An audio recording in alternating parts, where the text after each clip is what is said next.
Good evening, everyone, and welcome to Friday Night Fights. How's it going, Groucho? I see you're here with bells on.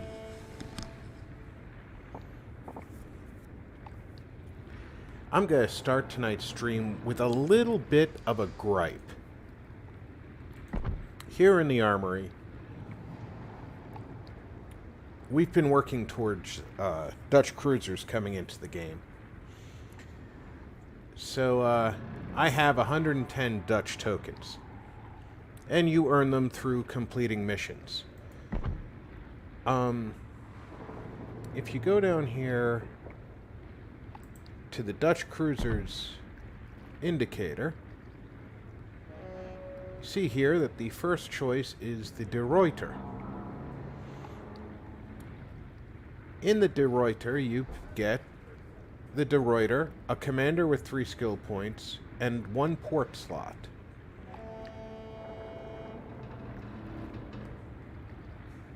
The De Ruyter has the option of a type of aircraft, a spotter or a fighter.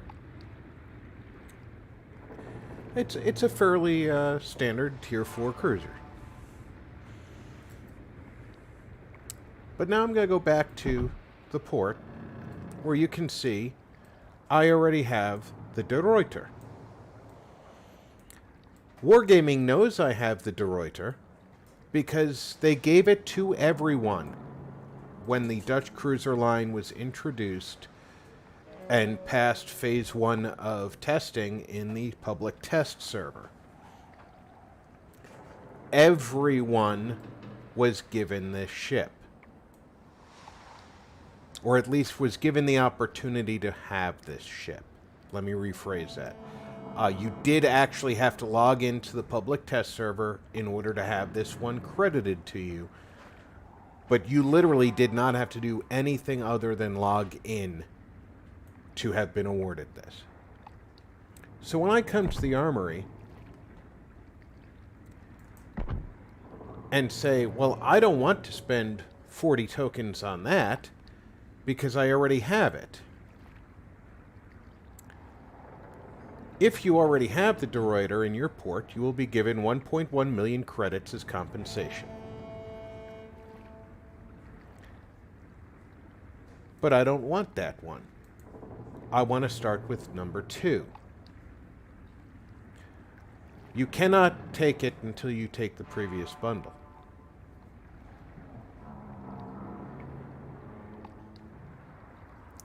So in order to get bundle 2 for 50, and if you look here, bundle number 3 is another cruiser. This one is a slightly different, but pretty much the same type of layout. A commander with 6 skill points and a port slot. With 110 Dutch tokens, I could get these two if I didn't have to buy this one.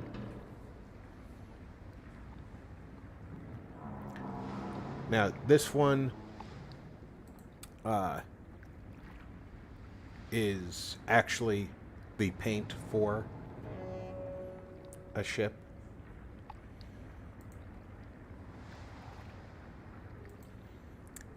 Then we get into a higher tier. This one is a tier 8 cruiser.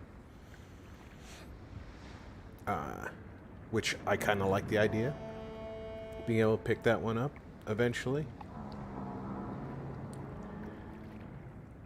More paint. More paint.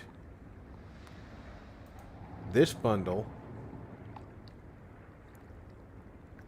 is again the tier 8 ship. And then more paint and more paint. So you've got some really great options in this collection. And I don't even mind being forced to buy the paint between getting the Harlem and the Kitchen. I'm butchering that name, I'm sure.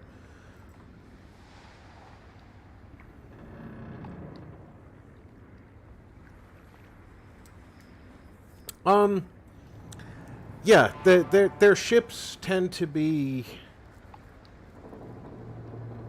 You wouldn't call them frontline ships compared to the British or German or American navies of World War II, and moving forward, the British, American, and Russian navies throughout the Cold War period.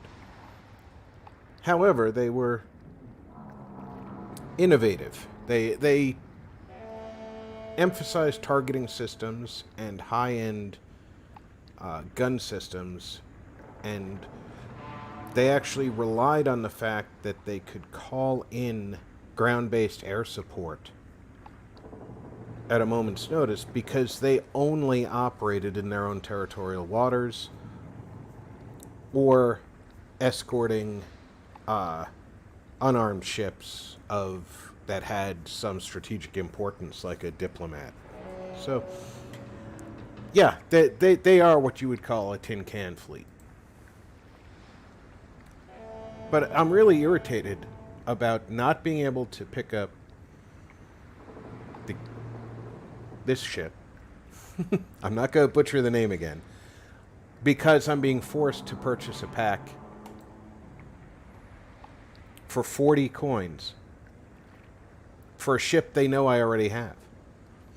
Why couldn't they just have a bundle right here that says, if you already have this ship in port, you will not spend the coins?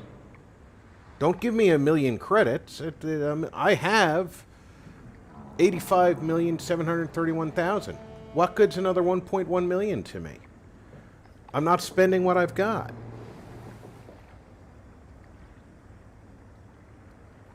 Hey, King. Welcome aboard. And I know they're trying to get me to be more active in the Dutch cruisers' shenanigans, and I get it. I really do. But that's going to be the end of my griping, because we are playing a game that I dearly love, and I know that you guys really enjoy seeing the battles, so I'm going to maintain the positive attitude that I'm going to earn the coins to purchase what I want anyway. In the meantime, I purposely put off doing the dockyard last time we were here because I get premium time and a couple of containers out of taking this reward. So I'm going to take that now. You'll see that I have 4 completed phases of shipbuilding, but I'm down by 4,000 doubloons. I actually bought those 4 completions because in the shipbuilding phase, you can only do missions to do 18 of the 20 phases. Or, no. Alright, you can only do 22 of the 24 phases in a normal shipbuilding. In this particular one, you can only do 20 of the 24. So you end up having to purchase 4 phases anyway. I figured I'd buy them in the beginning. Well, it only cost me 4,000 doubloons, and I'll go about my business trying to earn some more doubloons. As you can see here, we're looking at another container for stage 5, and this is 3 more days of premium account at stage 8. We will not reach stage 8 tonight. It's just not possible, but we will do the best we can. You'll see I have 4 containers. Who knows what's inside these? We're going to open all of them in one shot. Alright, we've got 10 of the Hydra, which are bonus for experience in battle. Fire extinguishing time reduction, that's good. Flooding, very good for torpedo-armed ships. It does increase the risk of your ship's magazine detonation, however, so you want to be careful what you apply that to. And, of course, money, credits per battle. And then this detectability range by sea, Type 1 camouflage. Let me show you, and I'll use the De Ruyter. When you're choosing a camouflage paint, the Type 1 reduces your detection by sea. The Type 2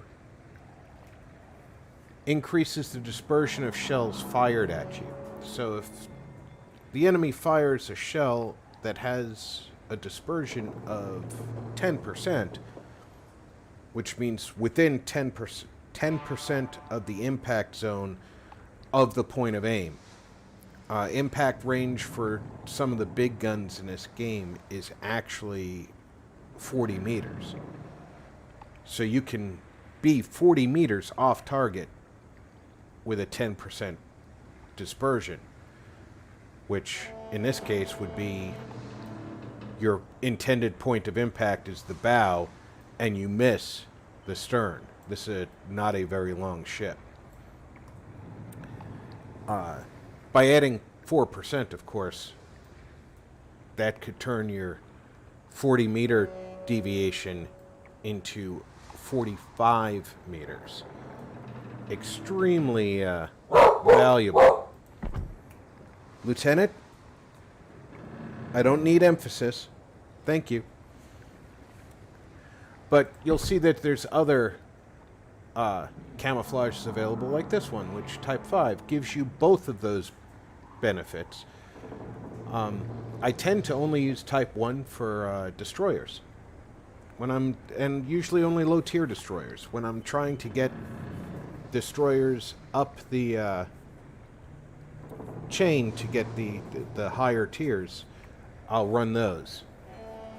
And then, of course, we have the Type 6, which adds some experience, and then the special camouflages that you've seen me using over time. These 4 can be found in containers. These, after those first 4, are all special event camouflages that come as you go through the game. Hey, I have uber respect for anyone who resisted the bad guys of World War II. And yes,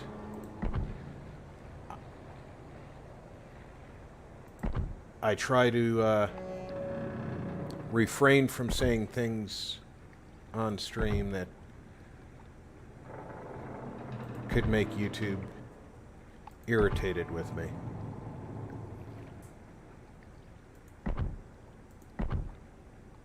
Last thing I need is for them to be throttling me or anything, you know? Check my... Yeah, I am flying the veterans flag, okay. And being we've got the De Ruyter here, we're going to take her out first.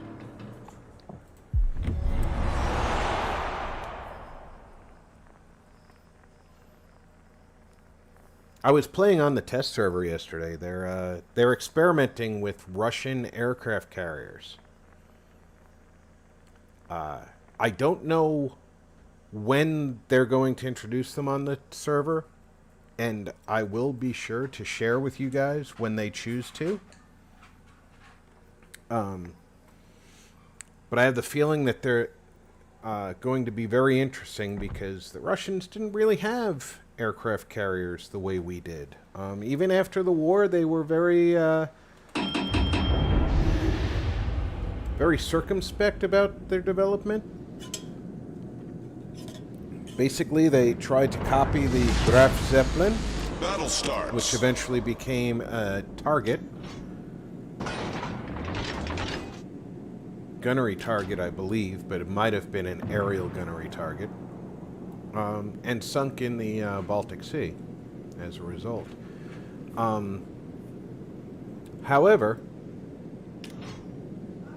the Russians did build a couple of carriers later in history, and the Chinese actually have possession of one of the carriers that was near completion but never finished being outfitted, and they have made a copy of it. So they have 2 Russian carriers, which ostensibly are based on the Graf Zeppelin, but enemy force detected. Those carriers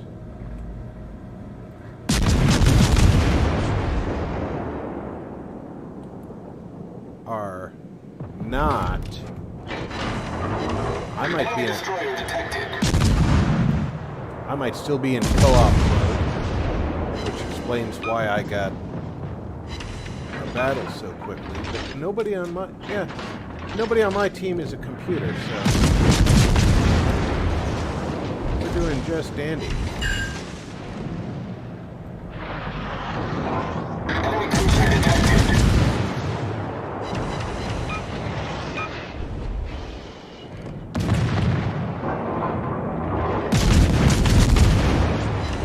Enemy battleship detected.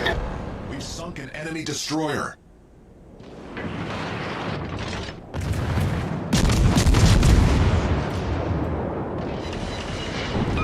Torpedoes, dead ahead!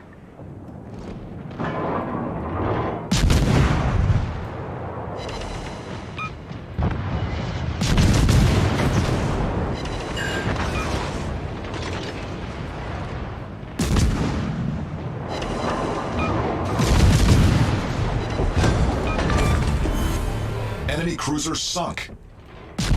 Enemy destroyer detected.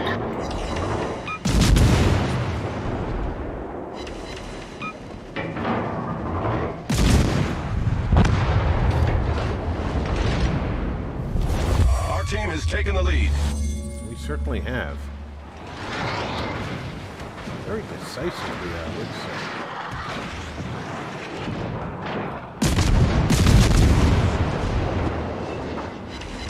The ship is on fire!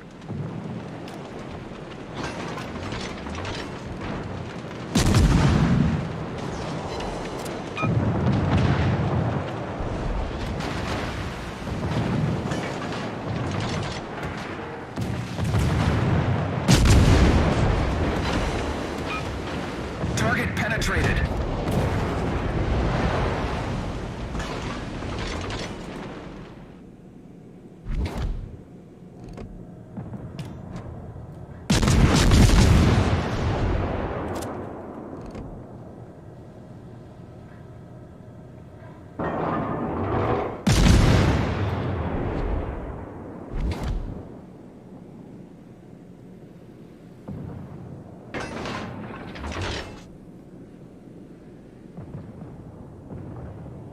I tell you what, anybody who risks their butts defying that regime deserves respect. It's not easy to go up against somebody with that much evil and that much power in one seemingly all-powerful group.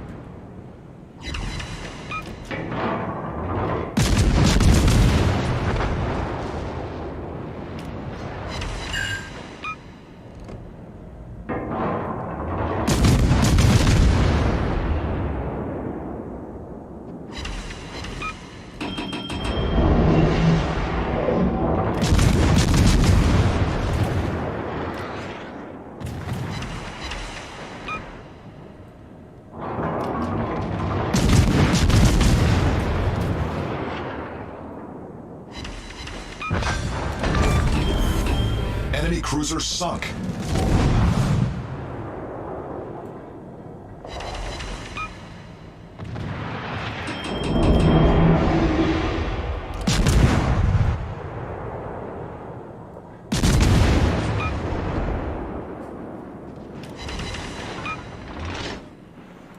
I would definitely agree with that assessment.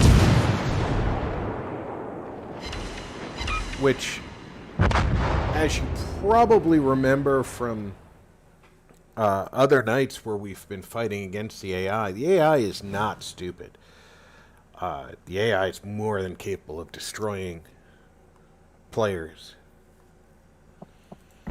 As a matter of fact, we had a destroyer and two destroyers, which these are players, get killed by somebody.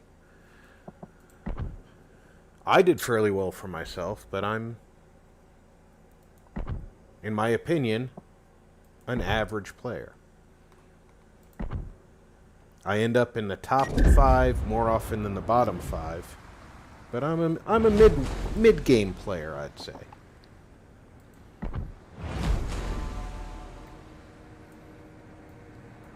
Another thing I noticed about the test server this time out, the public test server has all of my ships and my camouflages, my flags, etc. It didn't have a whole bunch of just random gift stuff.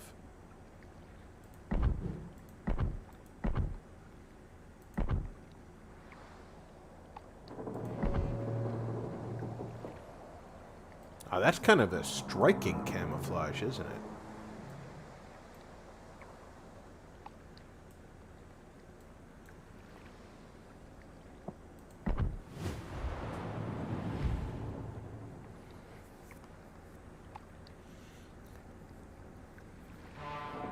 Let's take out an early war, or well, it's probably after World War I built, but early war battleship, Italian battleship. She was not top of the line by the time Italy entered the war, by a long shot.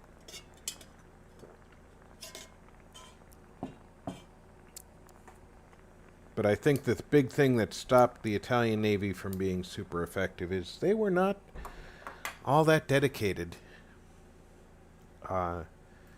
to the vision of Il Duce. Not that that should surprise anybody.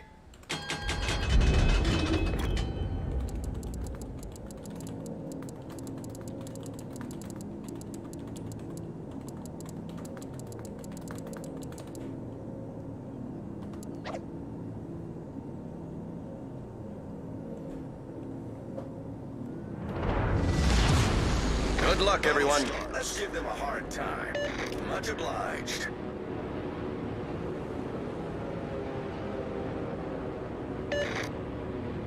Let's give them a hard time. Thank you. Much obliged, Commander.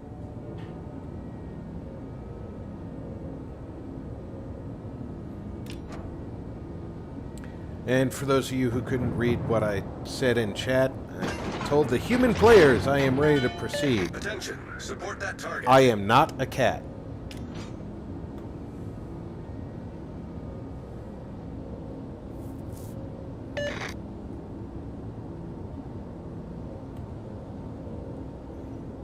I have very short-range AA guns and not a lot of them, so I am seriously hoping that I do not become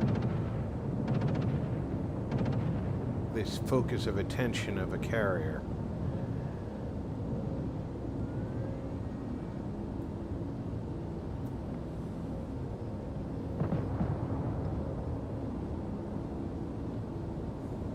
It was like the lawyer from a few months ago, Groucho.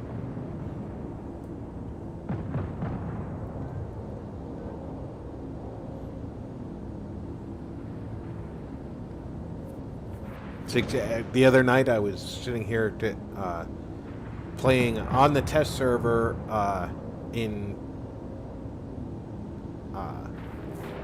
co-op mode because it was the only way I could get battles. I spent 20 minutes in queue without enough players to actually start a fight. And I switched to co-op mode. And all I could think of while I was sitting there saying, you know, I'm the only human on the team. And then I remembered the lawyer saying, I'm human, Your Honor. We're ready to proceed. I'm not a cat.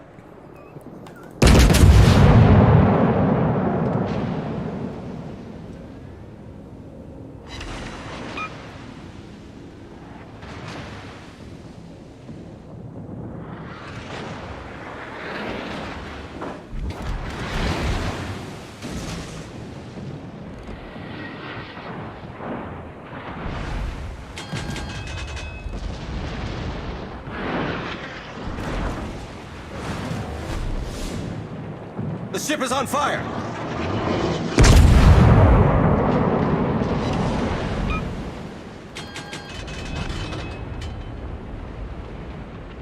You see, what I did was I slowed down there so I could get a shot at that destroyer before he went behind the island to see what his speed was like.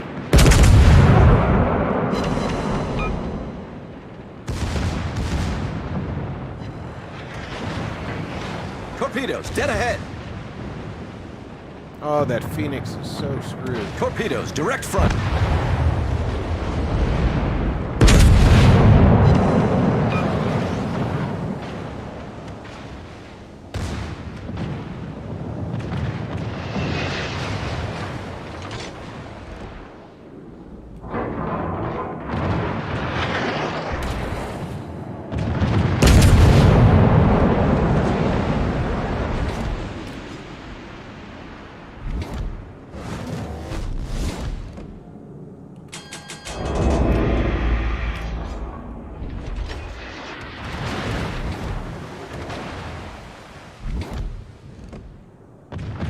Torpedoes to starboard!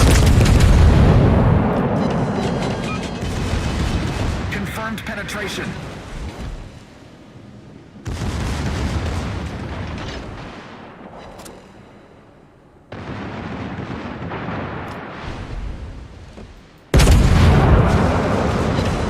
All stations. Torpedoes to requesting starboard. Fire on the designated target.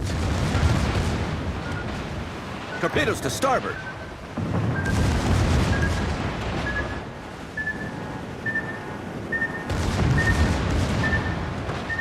Clearly, I must have used some kind of hacks to avoid that torpedo. You see the detected symbol is now surrounded in a triangle?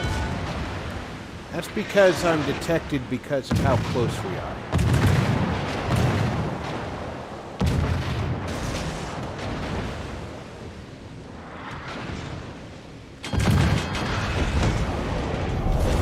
Team has taken the lead.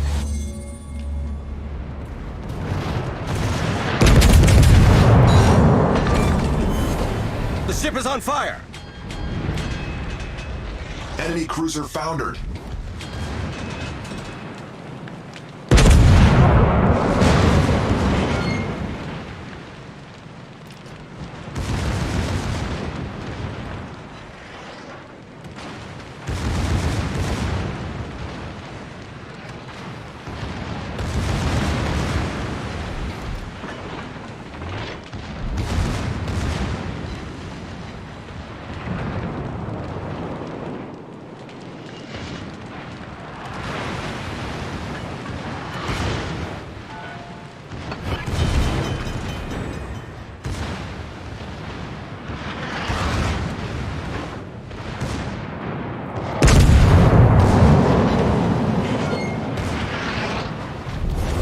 Team has taken the lead.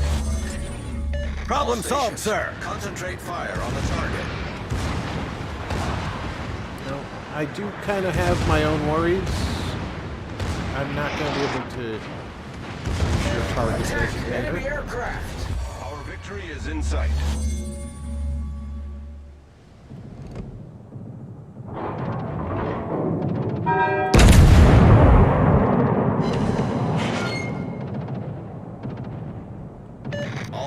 stations requesting fire on the designated target.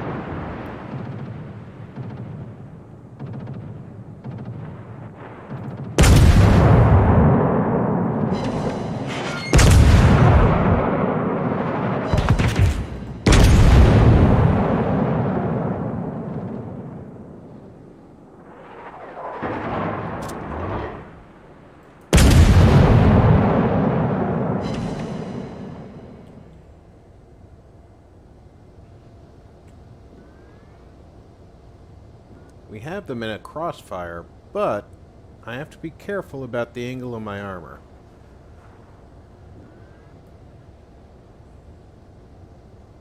Otherwise, he gets free shots at the side of my ship.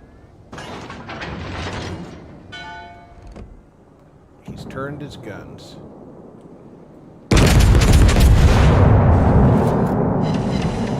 Anybody can tell you is a very bad idea. Because that gives me the leeway to reverse course without consequence.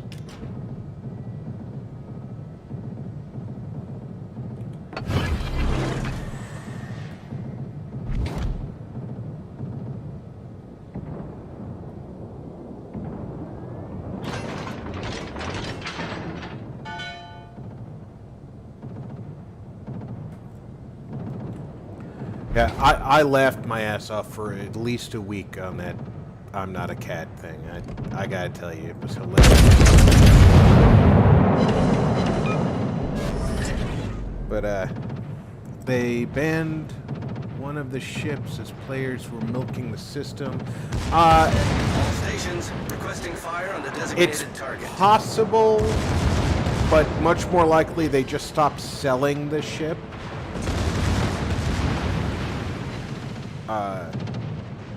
And they don't allow certain ships in League play.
So there are ranked battles which you take your team, your clan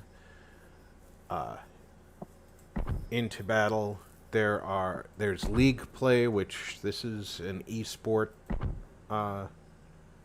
game, so you will find people competitively playing. And there are ships that are not allowed to be used. If we look, it might be evident here. Okay. You'll notice that nowhere in here is the Missouri. The Missouri is a U.S. battleship that was available for free experience. You could pay 1 million experience and buy the Missouri. And as one YouTuber put it, hey, easy. Owning the Missouri is like printing money.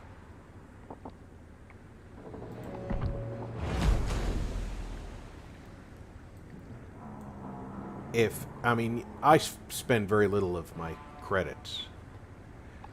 Mostly because I know I'm going to need them to buy high-tier ships, so I don't buy lots of stupid crap. I'll go into battle without a camouflage pattern if I'm out of camouflage that I want to use on my ship.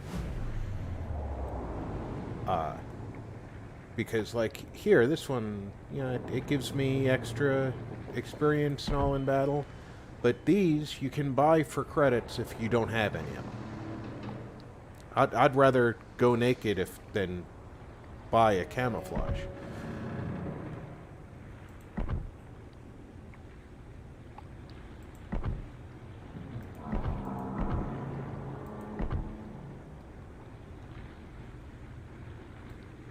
Am I flying the veterans flag? I do not see that. There it is, subfront.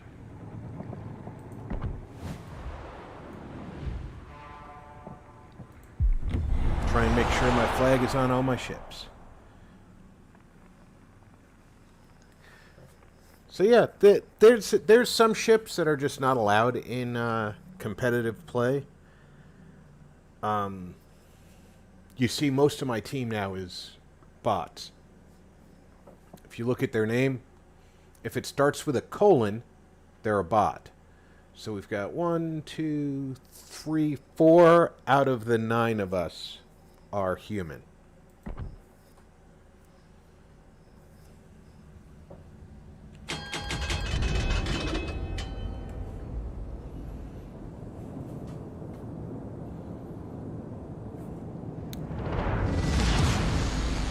Our carrier is human.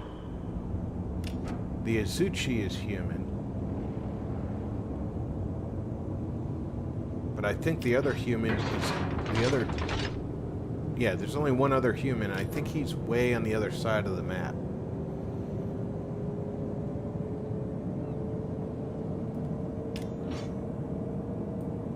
We're gonna have one destroyer on this side, 2 cruisers, a battleship, and I'm not sure what the other ship is going to be, because their carrier is going to be in this area to start. So there'll be a different ship over here facing us. And if you notice, they'll match us ship for ship. So I'm in a Guisano, there's a Guisano.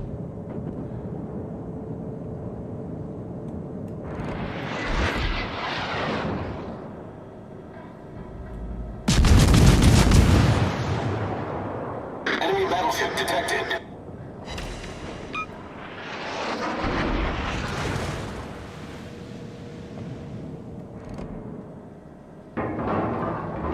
Enemy cruiser sighted. Target penetrated.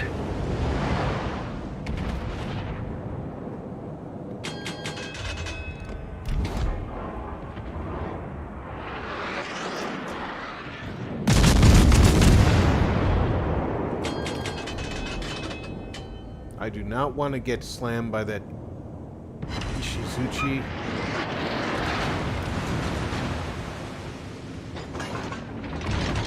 Battleships pack one hell of a punch.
kind of have to do the repairs, even though I didn't want to.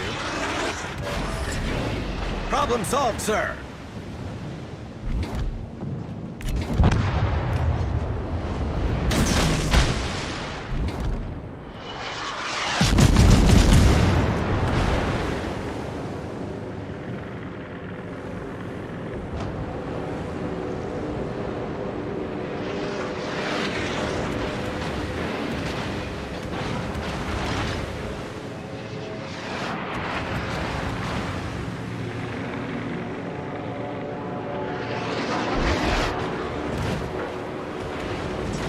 Can't ignore this guy. The ship is over on here fire. Anymore.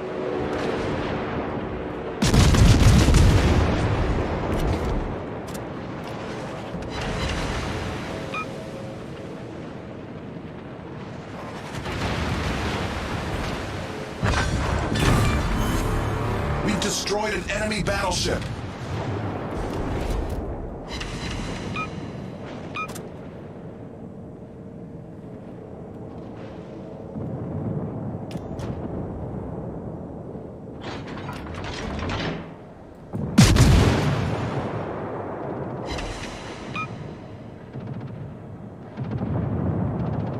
He should not have changed targets.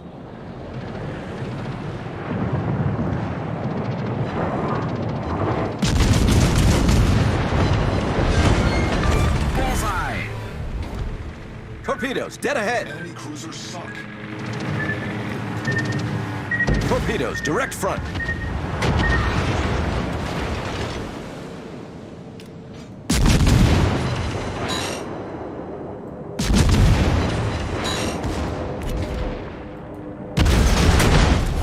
Our team has taken the lead. Torpedoes to starboard.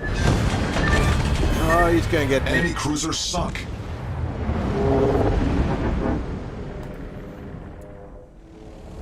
All that's left is their carrier. Let's take a ride with the torpedo bombers.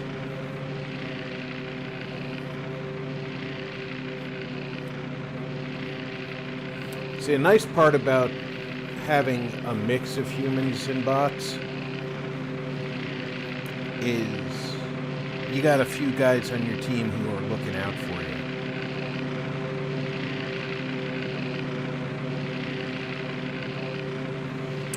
Yeah, well, pretty much the names that start with colon are all assholes. They don't listen to you. They play shitty. No, I'm Attention. Reporting the target position. I'm not gonna keep beating up that pun.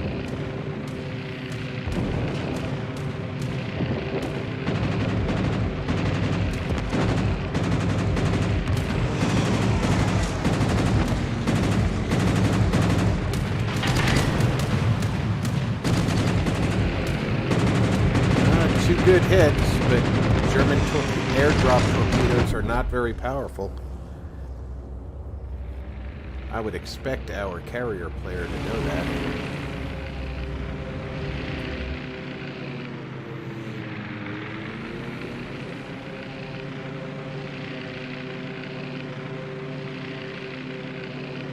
Looks like it's just him and the Svetlana as far as humans left on the team.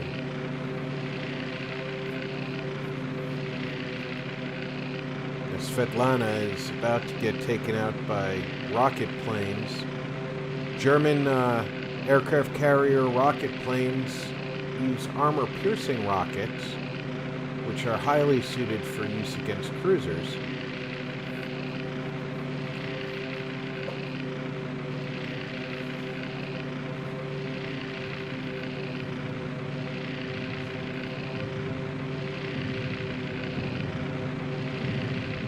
Now, on the plus side, it's an AI that's flying those planes against him, so theoretically,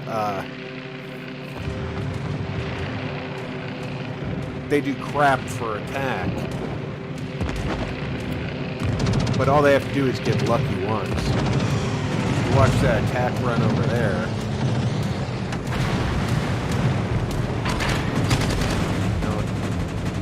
He's circling that rocket plane for some reason.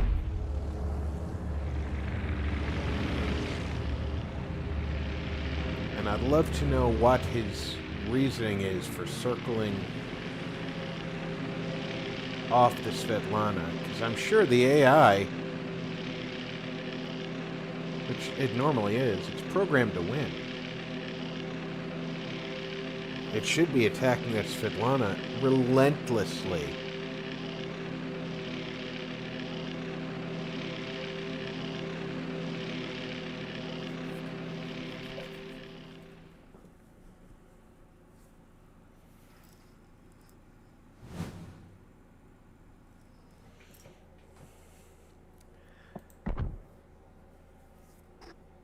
Even though I died early in the battle, comparatively. Second in line. And this guy just was a shining star. Look at that. Almost 200 points above me.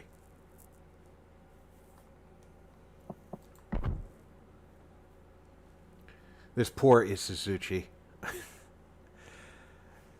Forced to sail in a straight line because of the other ships that were attacking him. He couldn't get out of the way of 2 long-range torpedoes. I'll take the Hermes out. As you notice, this is a kind of odd deck. The British carriers at the early part of the war, World War II, did not have the quote-unquote ski jump front end.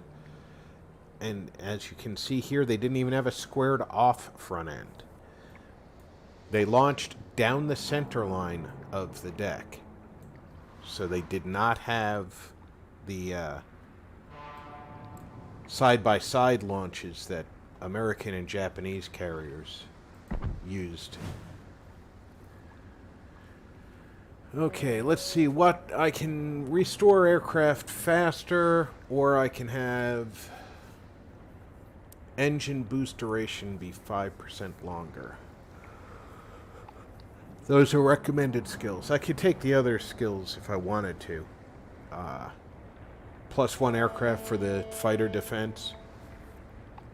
The completely restores engine boost for the last attack flight of the aircraft carrier's planes. I still don't understand what that phrase means. Does that mean you've only got, for example, in a rocket attack plane platoon or a squadron, there's 6 planes, 2 attack at a time. So if the first 2 attack and the second 2 attack, does that mean the third group automatically gets the boost restored? Or is there some other definition? And then this one is in engine cooldown reload time reduced. This one's actually kind of useful, but the duration on these engine boosts isn't very long, so the 5% is probably only going to give you between 1 and 2 seconds longer. I'd rather have it refresh faster than use that, but now restoration time, that's how quickly I can get more planes back in the air. Getting more speed by default is a good one, so I will take that.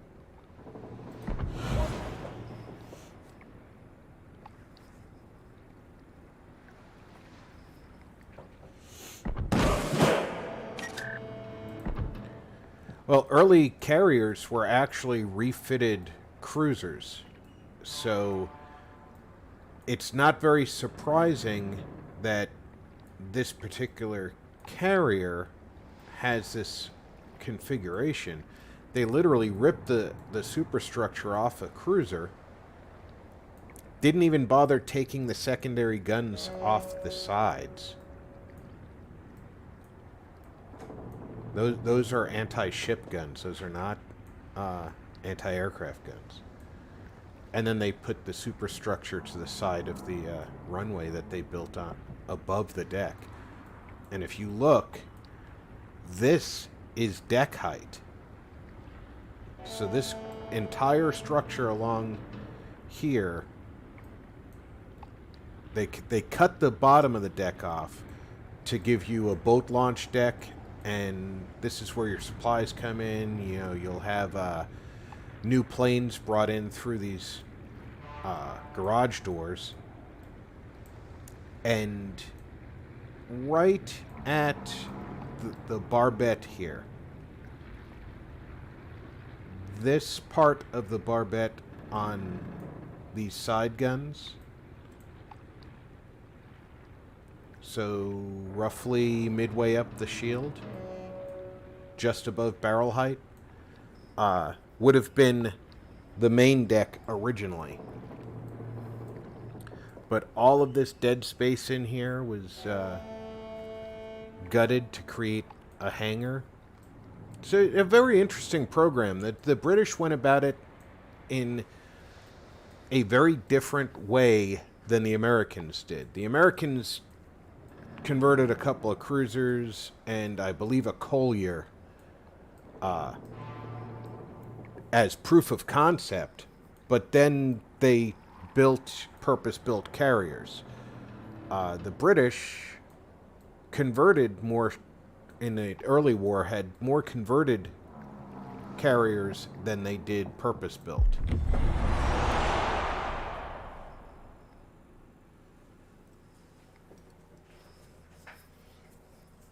She is beautiful. She is a beautiful carrier. I'm enamored of aircraft carriers from all nations. Even the Germans were attempting to build the Graf Zeppelin. They didn't put enough emphasis in its need. I personally think they didn't put enough emphasis in the need for the Navy, to be honest with you. But more importantly, even while they were constructing it, they were arguing about who would control the air groups. Because as far as the high command was concerned, airplanes belonged to the Luftwaffe.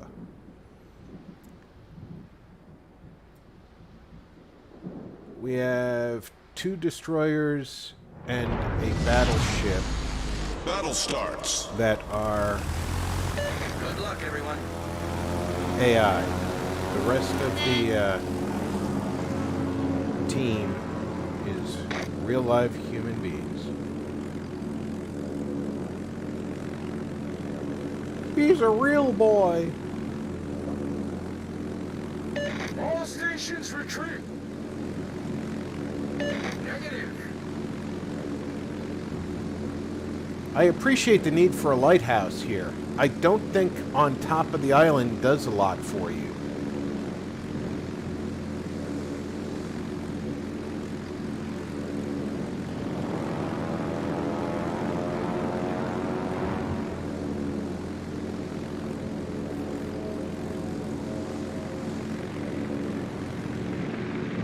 Boy.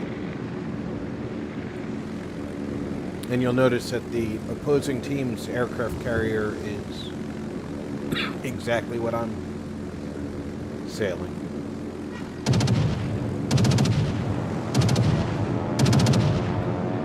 Normally, rocket attack planes would be a good choice for dealing with destroyers. Not if I was German. I'm not, so that works for me, but right now I'm trying to spot enemy targets.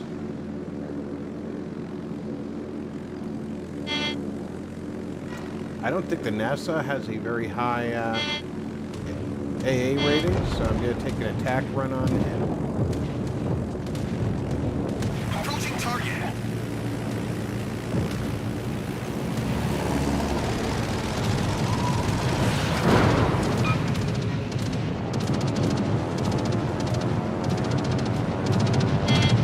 South Carolinas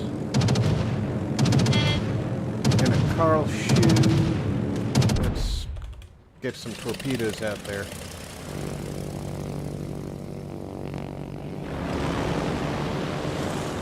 Engaging enemy. All stations requesting fire on the designated target.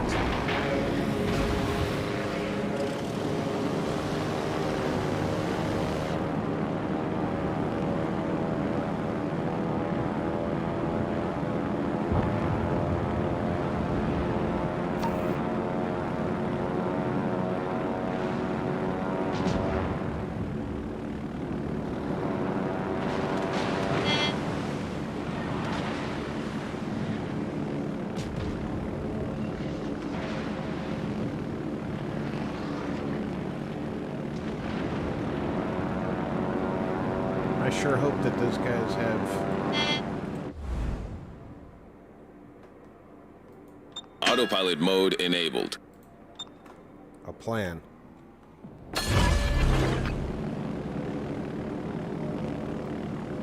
Fighter airborne.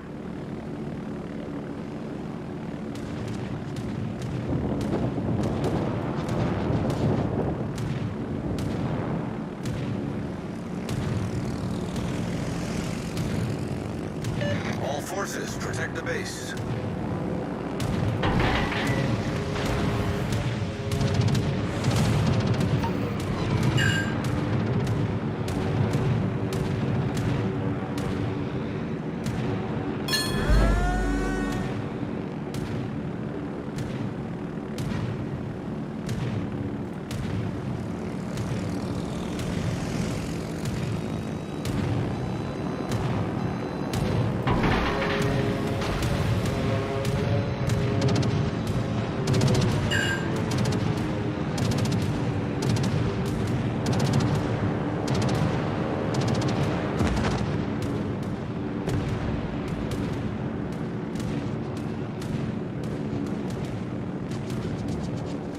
And of course, because the NASA has very low AA rating, I know I can fight with them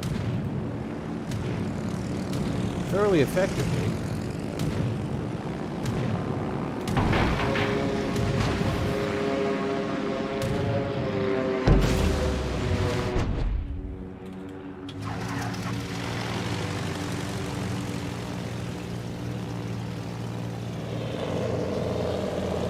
Engaging enemy.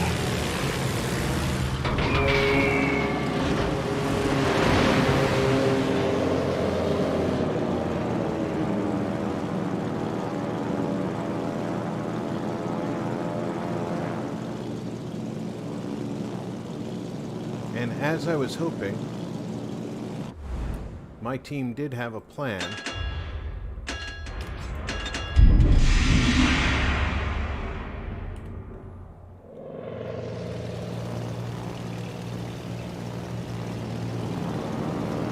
And what works out well for me is by damaging the NASA's engines, he is far behind the South Carolina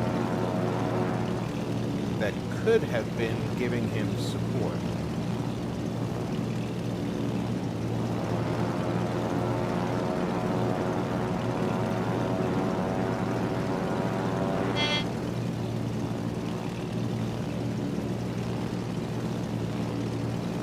And you're seeing right here what I was afraid of. Hey, Doug, welcome aboard. What I was afraid of when I was facing the carrier in the Italian battleship. I was worried that I'd get focused. Attack enemy aircraft!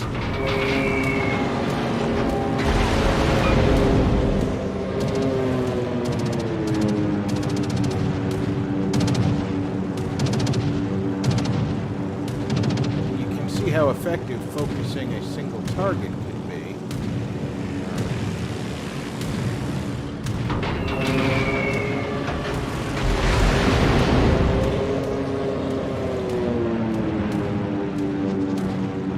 Now, granted, I've only done 15,000 damage against one target who has the ability to heal Waypoint himself, reached. but he has no option to defend himself.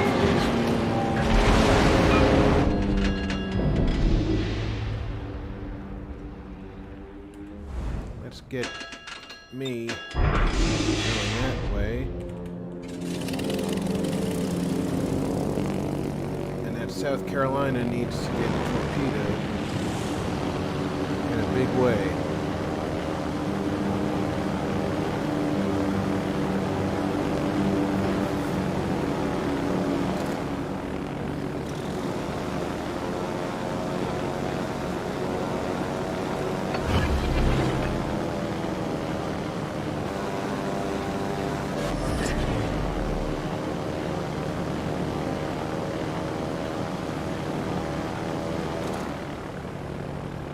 Gonna engage me now.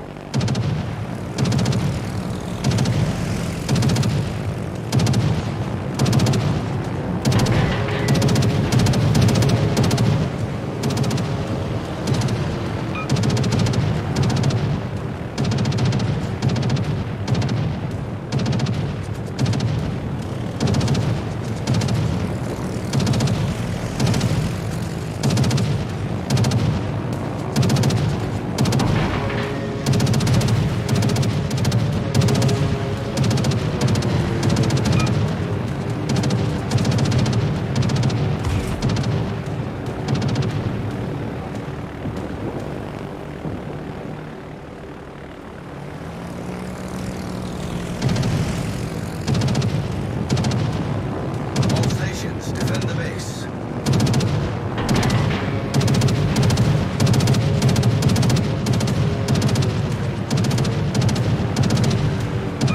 Set a course for the base.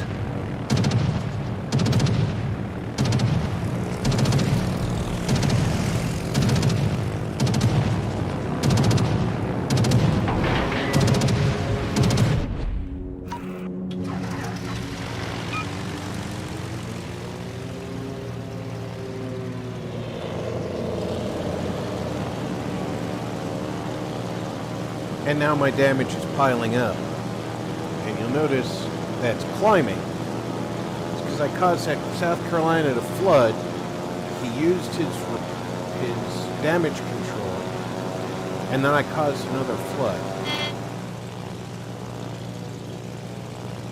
But I have to do damage to each of the enemy ships that's in the capture in order to reset the cap.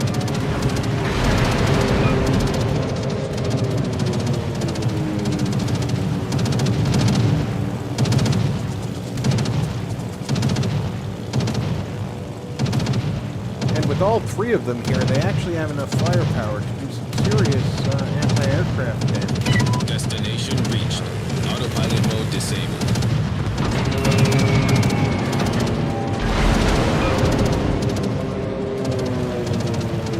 You'll see the friendly flag, the green one, every time I hit one of the enemy ships, the capture progress goes down.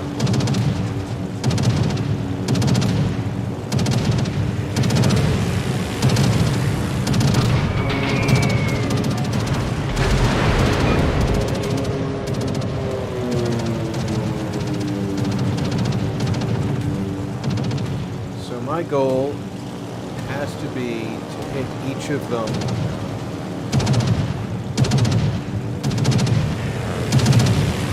at least once.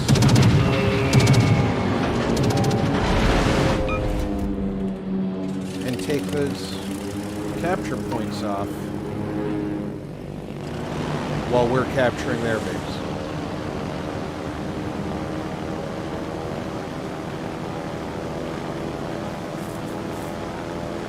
We're about to win, so long as those two don't get stupid and leave the capsule.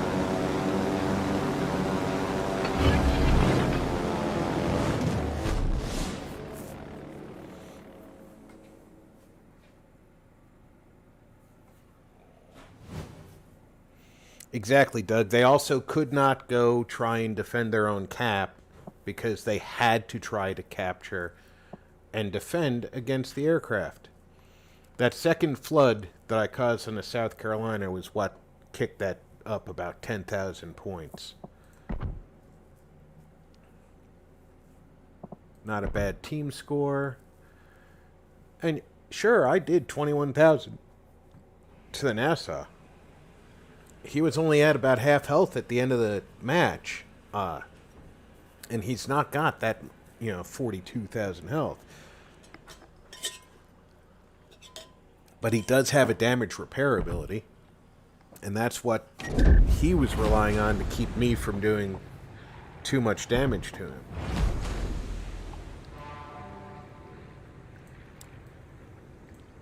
I'd have to ask somebody from England for information about the Orion.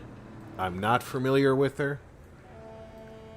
I do understand it was a pre-World War II design, but it's a post-Dreadnought design, so I'm not sure when she was laid down. Not a bad little battleship, though. We're going to take her out.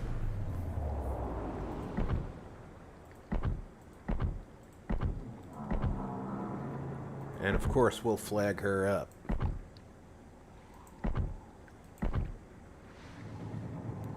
We'll give her some paint. Or should I go darker? I'm gonna go lighter. I like to see myself. Let's give the commander some skills.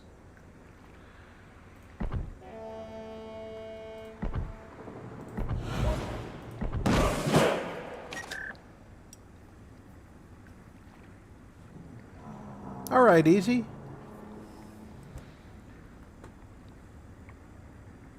Hey, Mark.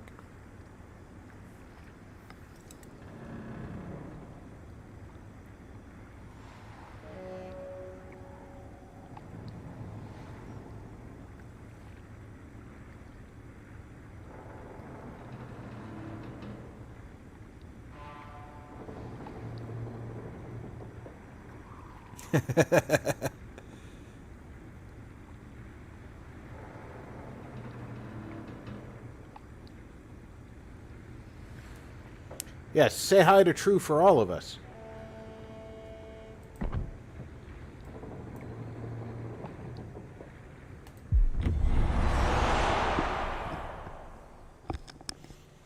Now, down here at Tier 4, we're not earning any tokens.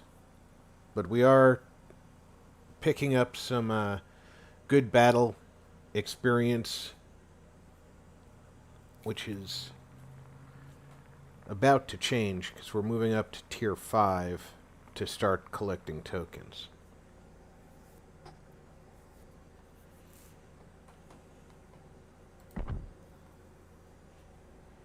Looks like the entire team is human. And in a rare alteration, they've not taken an identical team. There's no reason they couldn't have taken a Koenig, but they took a New York. New York is a little bit more vulnerable Battle starts. than the Koenig. I wonder why they chose it. Acknowledged.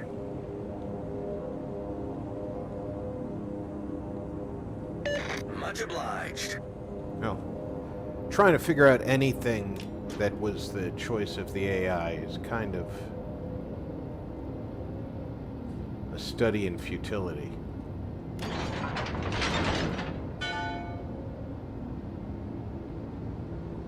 Acknowledged.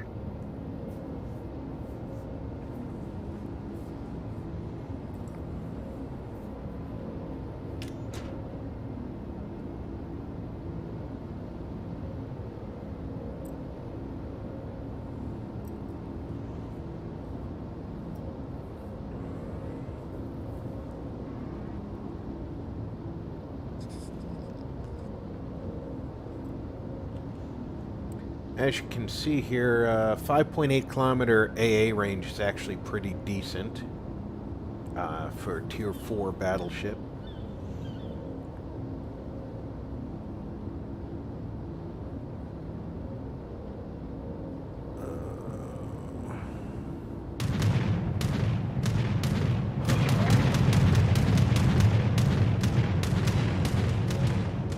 and we have a decent AA exclusion zone when we concentrate our AA.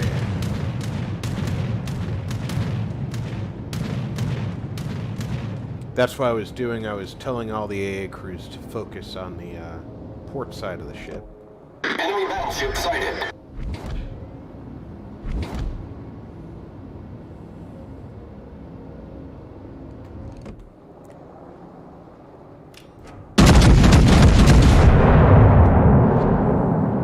If I timed that right, he's about to get a nasty surprise. Nope. He was going just a little faster than I thought he was.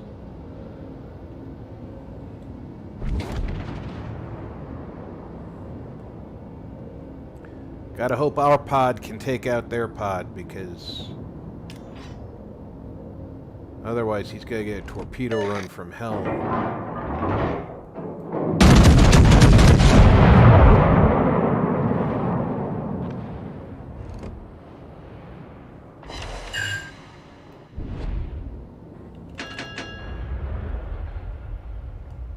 I don't want to have too much side showing to that New York or Königsberg.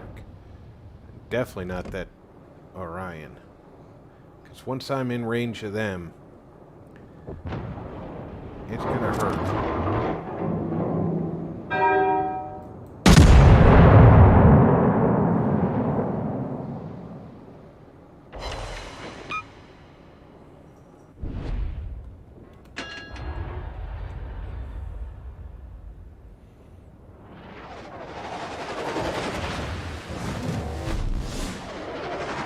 It's possible that Dene, yep, he beached himself.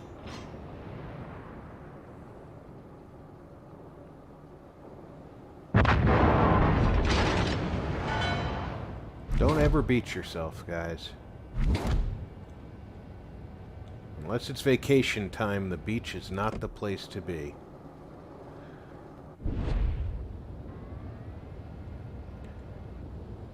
If I can get that,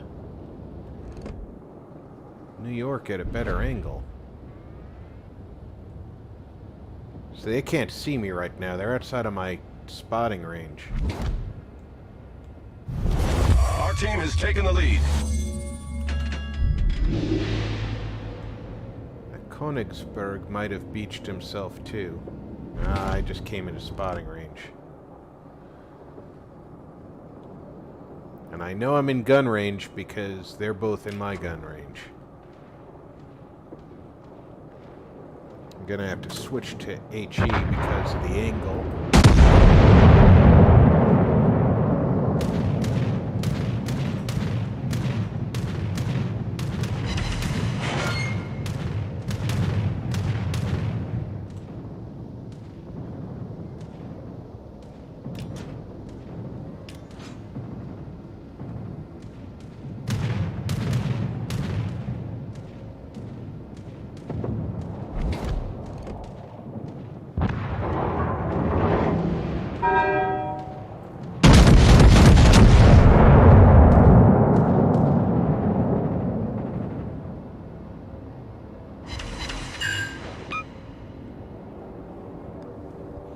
One of the advantages of setting a fire on the first salvo is they're going to put it out.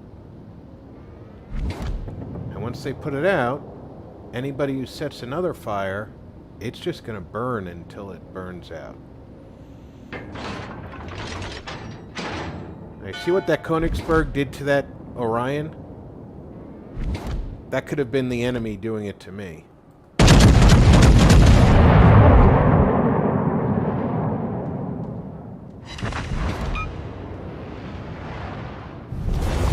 Victory is in sight.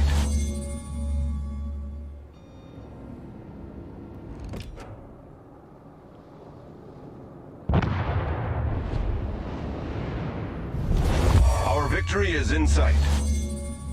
There's no way I'm going to make it anywhere near that Langley before he's either sunk or we win by points. But I'm going to go for him.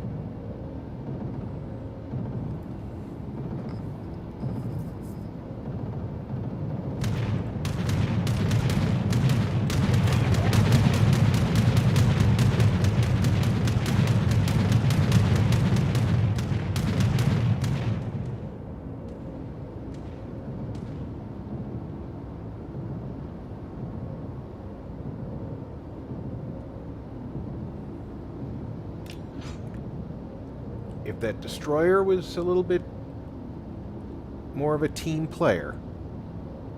And I'll word it that way to be nice to him.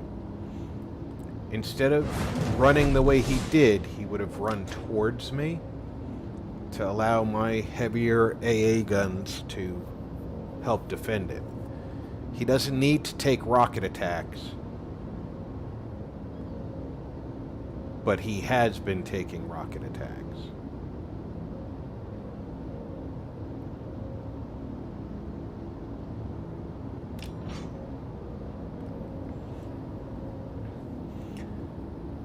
All right, Doug, you have a good night. Get some rest. That's how it's done. Congratulations again.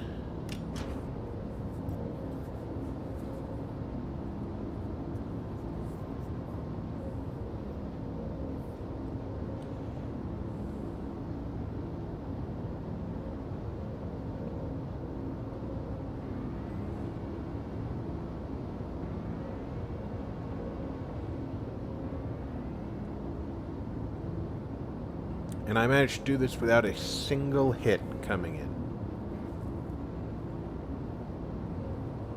I'd be very, very, very surprised if that Langley survives long enough to do any damage to me at this point.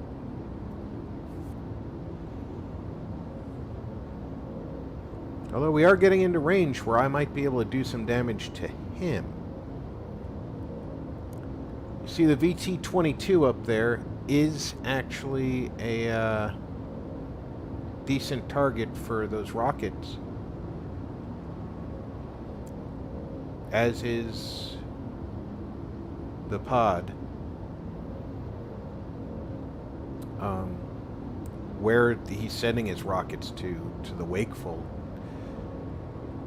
The Wakeful's got more hit points than the T-22. The T-22 has more hit points than the Podgorski, or Podvisky, whatever it's called. I would use my rocket planes on the lowest hit point destroyer and then move up.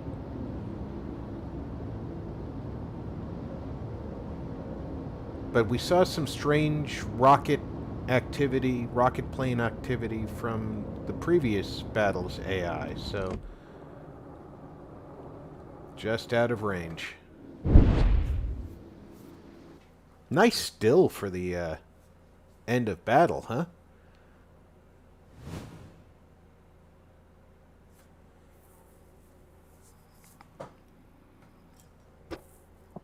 I'm going to be low on the team on this one.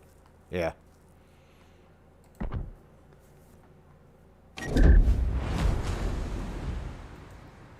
Alright, we're going to take a step up into Tier 5.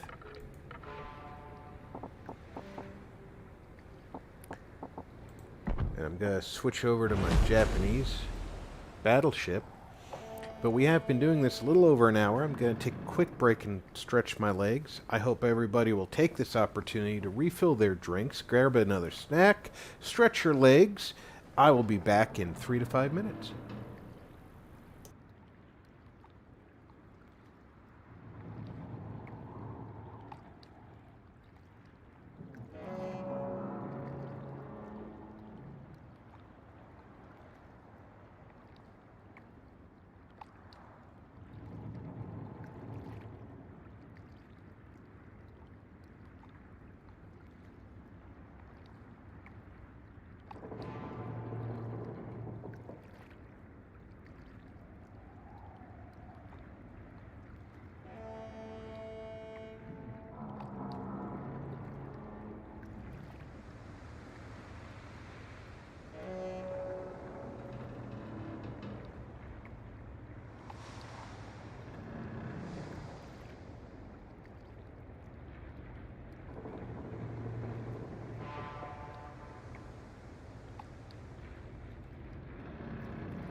All right, guys, I am back. I will make sure that I take a moment to fit out the ship so that anybody who's still filling their drinks can get a chance to come on back. Now you notice with the British battleship, when I was putting camouflage on it, some camouflages have an optional color for the British. It's very rare on anything but the British ships to have that, but it's just to give a little distinction. The British actually utilized a different camo pattern for Pacific and Atlantic use, and ships that had to do a transition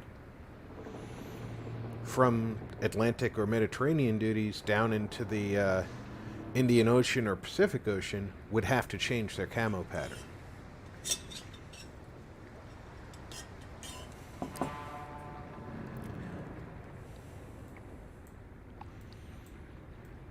And strangely enough, there are several U.S. Atlantic ships that spent most of their time in the Atlantic that had a camo pattern for most of the war, but a lot of the U.S. Pacific fleet was just gray. They did not have camo patterns on most of those ships.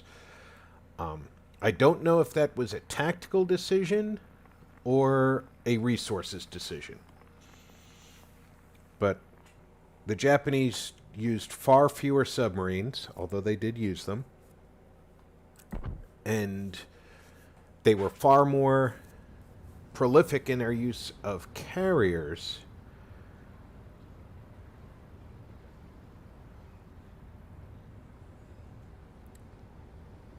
Which meant that they really had to concern themselves more with air attack and less with torpedo attack from underwater. Action stations. As a result, Let's give them a hard time. camo patterns I owe weren't you one. as valuable to surface ships. Because as you can tell from above, these things are pretty visible.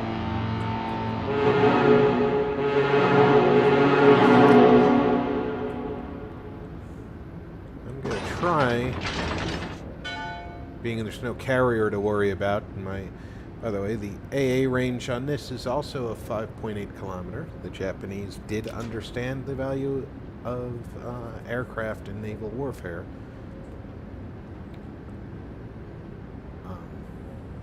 Very few nations truly appreciated carrier operations prior to Pearl Harbor, and they had to retrofit ships to account for this new style of warfare. I can attack that Congo, or I can attack the cruiser. The cruiser's more likely to get knocked out.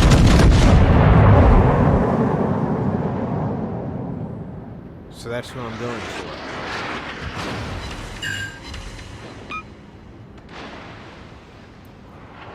Realistically speaking, he just used his damage control to put out that fire and fix whatever I broke.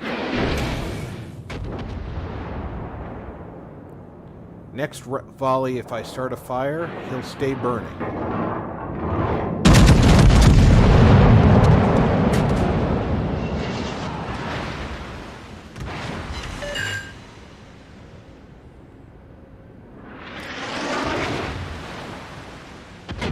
Or, as just happened, he lost a turret. He can't repair it, so it's going to be... Well, he can repair it over 20 or 30 seconds instead of instantly.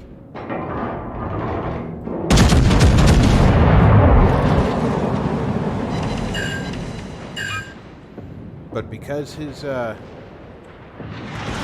damage control party has already been expended, he's kind of screwed. Which is why I picked on him to begin with.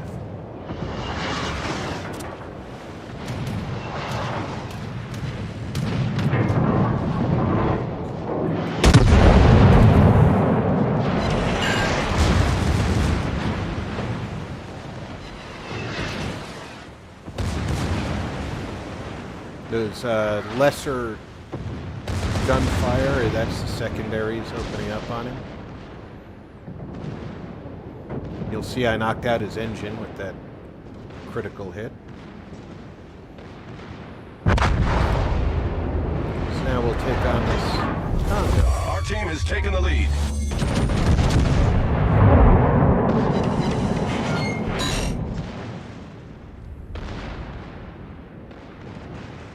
Congo's already chosen a target. Oh, there's still a... Okay, he's been taken care of. Our victory is in sight. Oh, we have a sub. Sucks to be Congo. He has no anti-sub weapons.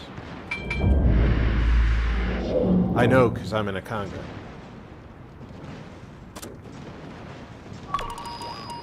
I've just been targeted by an enemy sub. Turn towards it.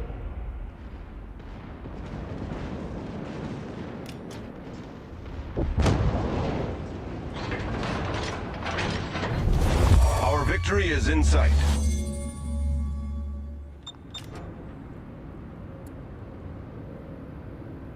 That sound and the yellow indicator was the sub sonar pinging against me, which of course told me which direction to look for the enemy sub. Now, our friendly sub might even be able to see him. I don't know if you remember me playing the subs last time.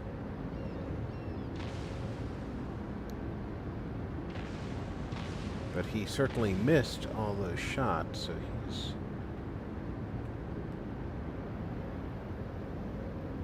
probably indicating that this guy in the AI sub has run away. Now, if the AI sub fires torpedoes and then hits me with that sonar blast, it will turn his torpedoes towards my ship. And they will be more accurate if he can hit me a second time.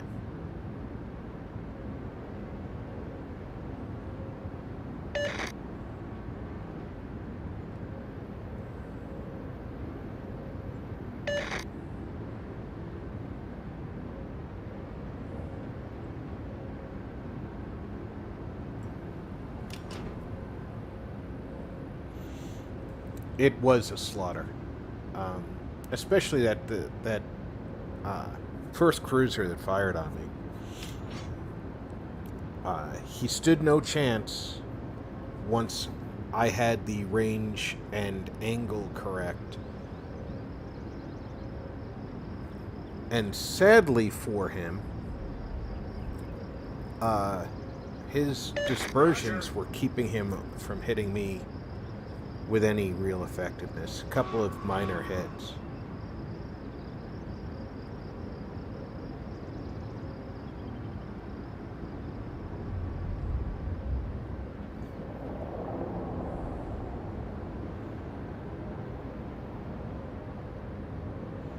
Remember, a submerged sub cannot contest the capture.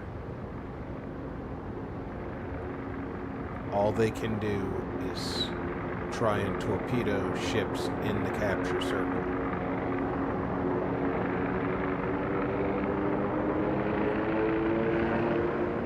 And clearly, if you follow the direction that the torpedoes are going from our subs, Torpedoes, direct front. you can see the direction that we have to worry about enemy subs.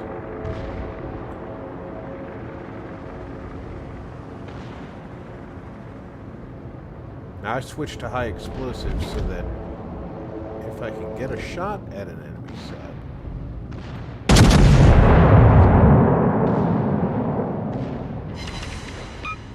I can do some Confirmed damage. penetration.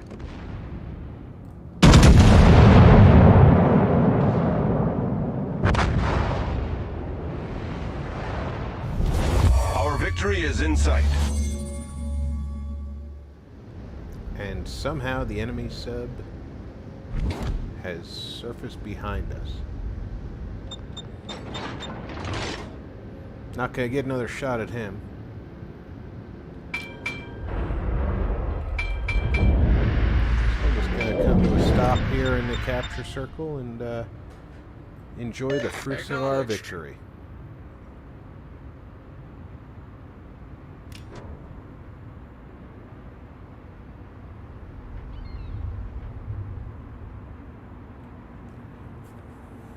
I do enjoy playing subs myself. Somebody just said in chat that they're stupid. I don't feel that way about them.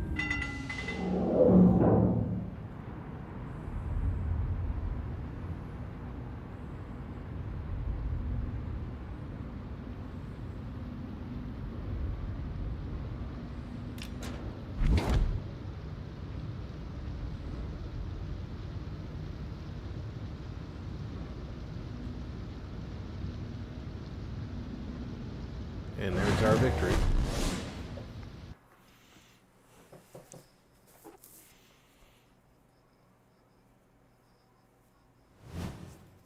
Subs are vulnerable to surface fire at periscope depth and on the surface. Ooh, I'm close on that. If we can get daily missions, 9 more of them, I get another slot in port. Which, of course, is exactly what it sounds like, someplace to park a ship. Now, I just played the Congo. Well, I have 1, 2, 3, 4 more Congos. These are the premium ships, so I'm going to get to listen to the anime girls do all the talking.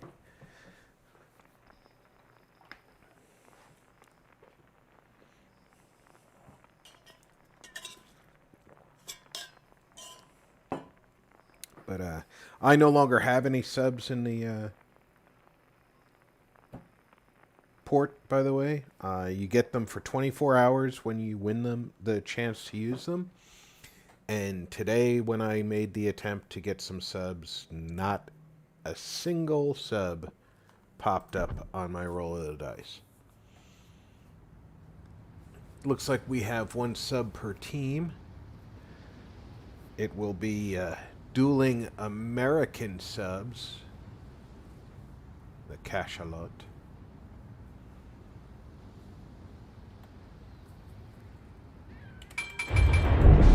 I intend to sail straight forward into 混合型大戦艦一番艦混合行くぞ capture point B and contest it. There you see a Dutch cruiser. He's obviously spent some points and gotten himself the 霧の戦い camouflage. というものを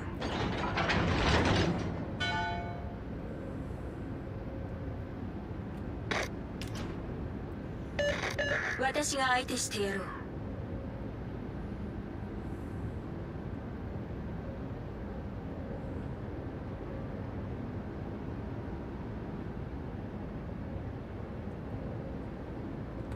指定エリアを占領するのだやるではないか分かった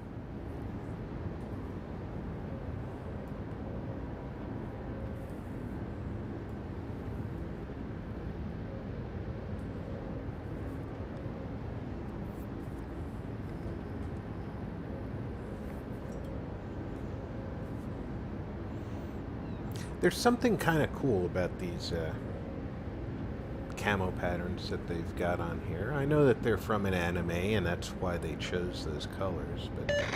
援護射撃を頼む。アドミラリティコードの命に従おう。 Definitely an enjoyable ship to play.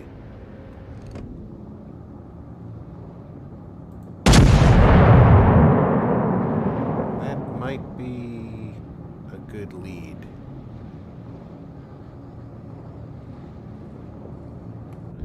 It looks like it was a good lead. But dispersion is what it is, right?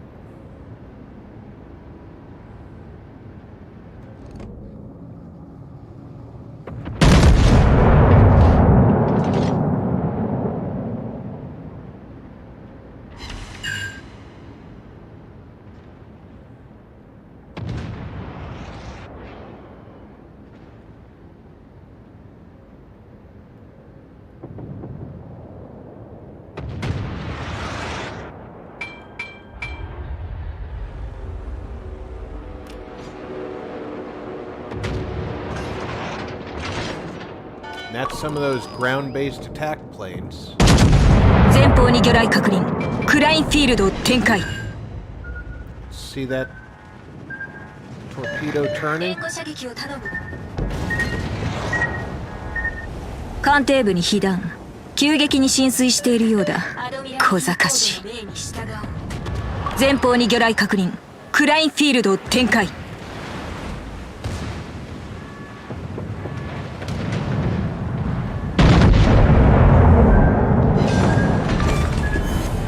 敵巡洋艦を撃沈。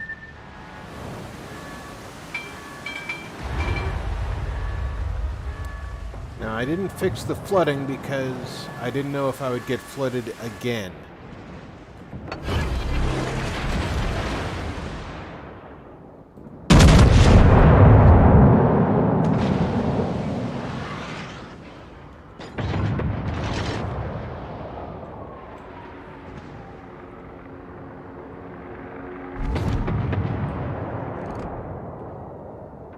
He's a タナトニウム fast 反応。前方から魚雷が接近中。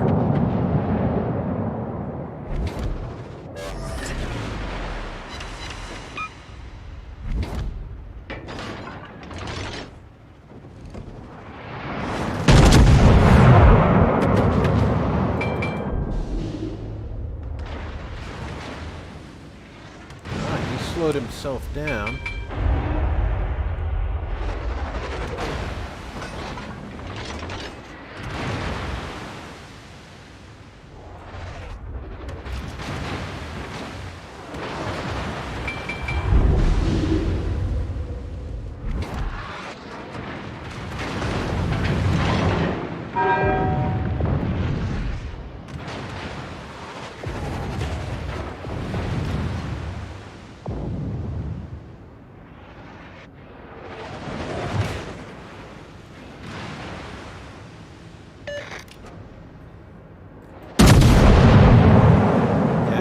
Deep for me to effectively shoot.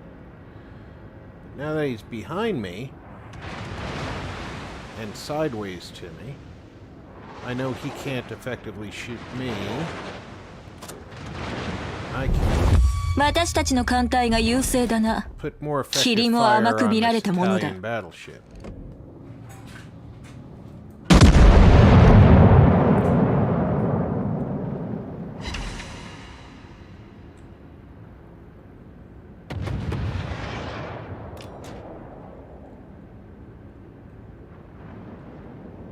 And he changed targets.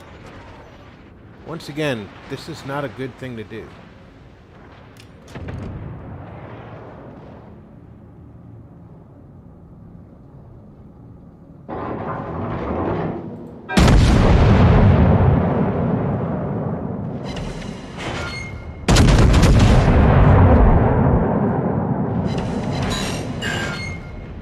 That first shot's what you'd call a ranging shot.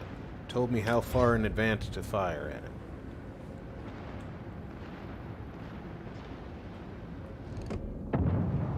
He is deliberately going to try and ram.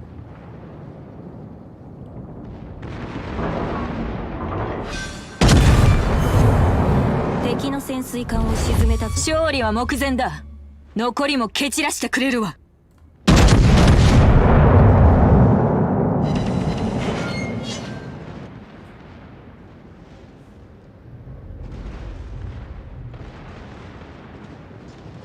Our poor friend in the Italian battleship is the last survivor.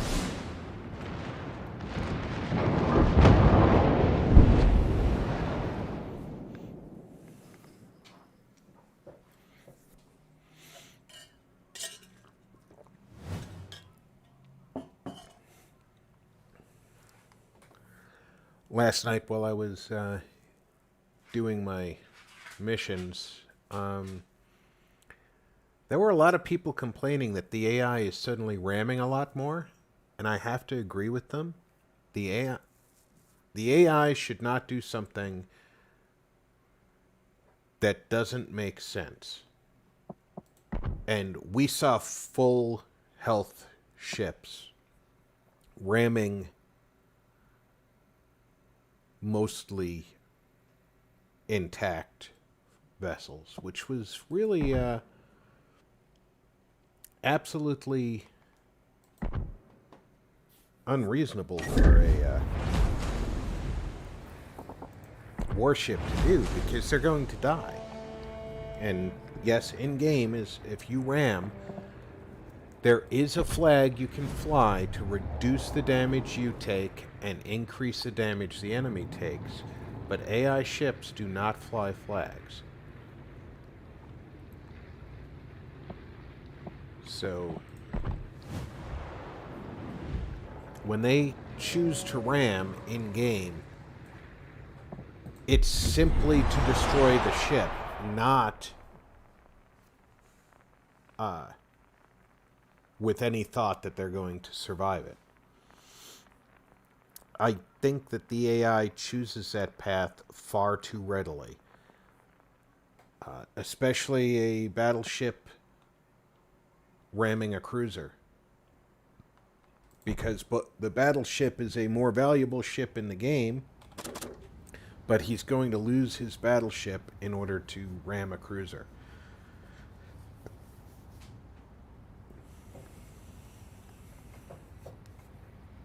Take care, King. Thanks for coming out tonight. Hope you enjoyed the show.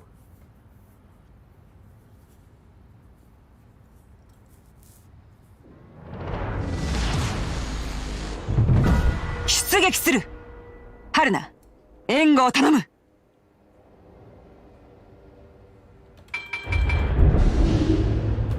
よし、行くぞ。ひとまずは礼を言っておく。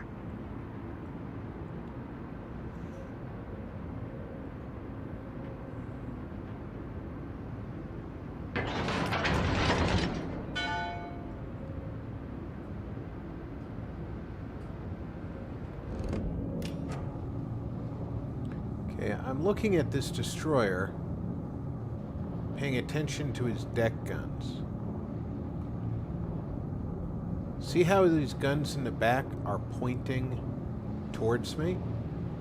That tells me he disconnected. That he is not AFK.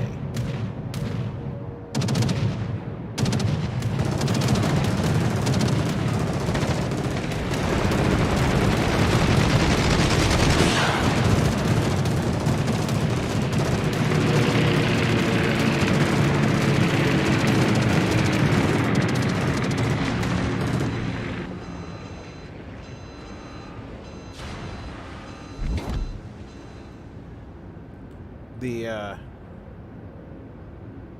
game sometimes disconnects you, especially during the first moment of a battle.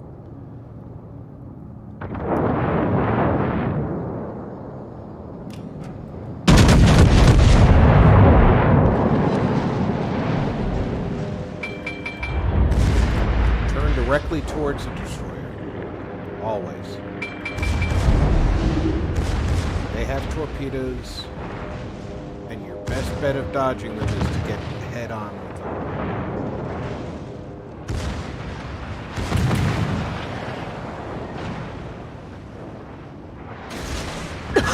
前方から魚雷だ。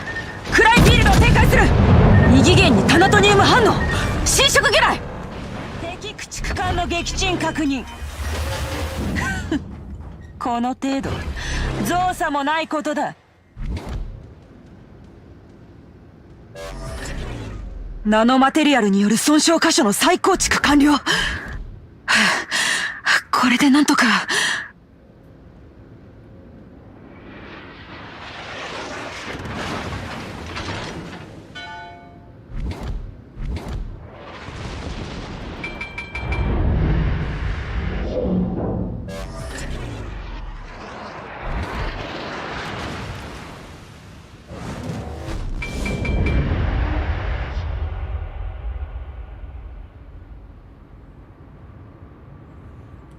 Those dive bombers are not coming this way.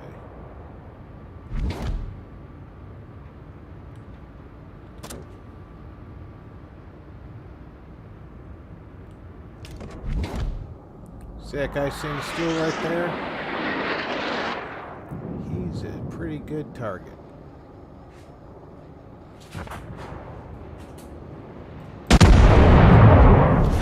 我々が優勢だ。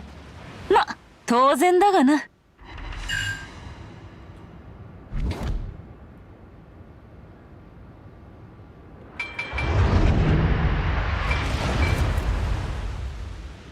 Drop my speed.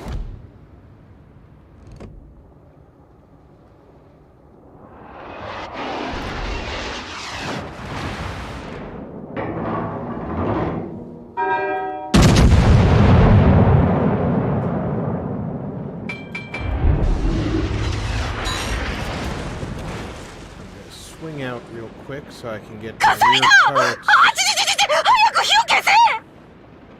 Ah, that excited her.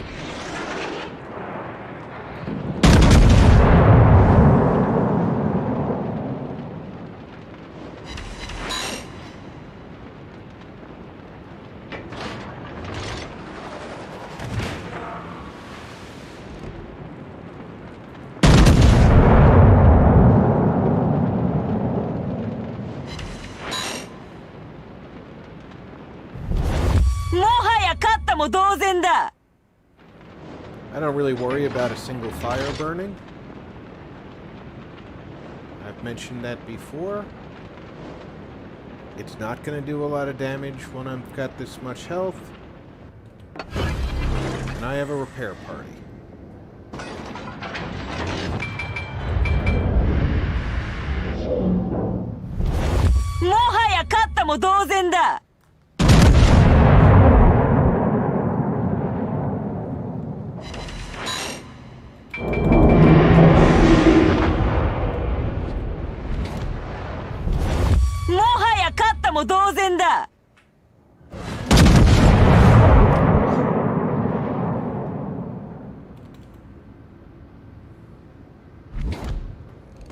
How's that look? That I might get a hit out of that.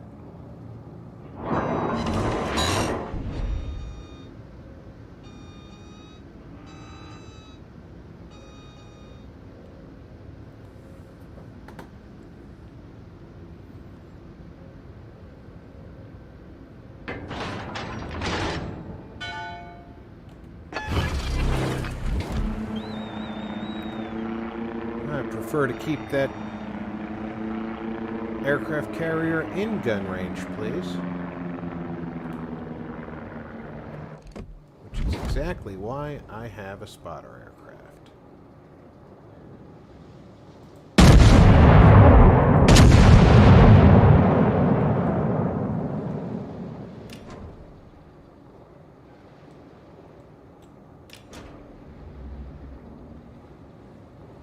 I don't think I gave it enough of a lead.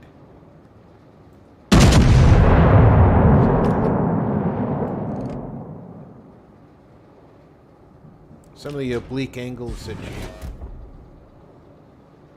are firing at are difficult to judge.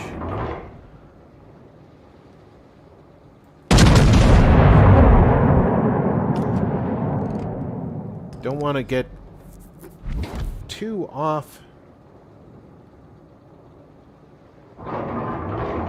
Those are going to be short, yeah. Trying to judge where he's going to be.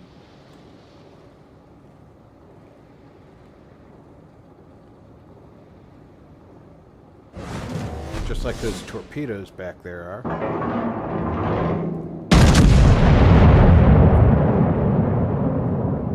Try and judge where he'll be when the shell gets there at extreme range.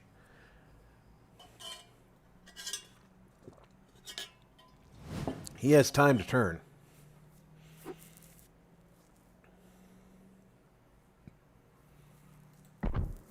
Which ones are going to give me Dutch tokens?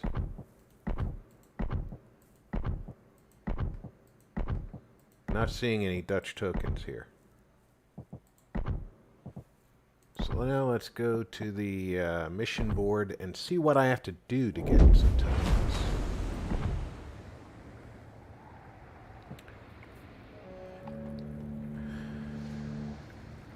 All I have is shipbuilding phases. So I'm going to have to buy Dutch tokens if I want any of them.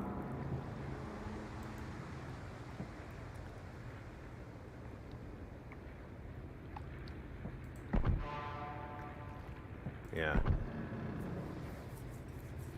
That's a shame.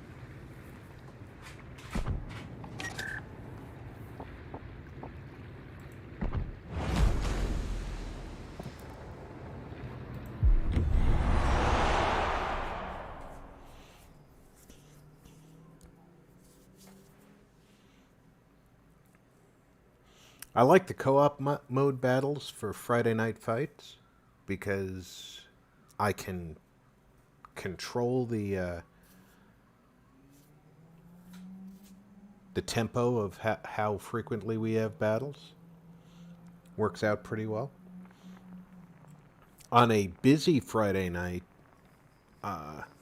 where there's a few thousand players working in the tier 5 to 8 range, playing random battles is probably just as fast, but there are not a lot of people on the regular servers right now because of the test servers.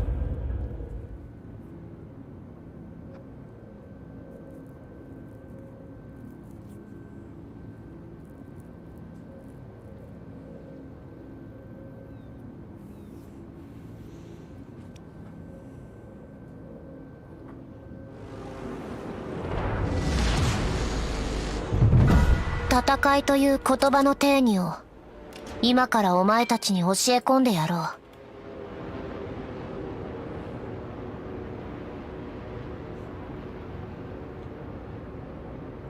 That Königsberg looks like my best friend right now, so I'm going to sail out to join him.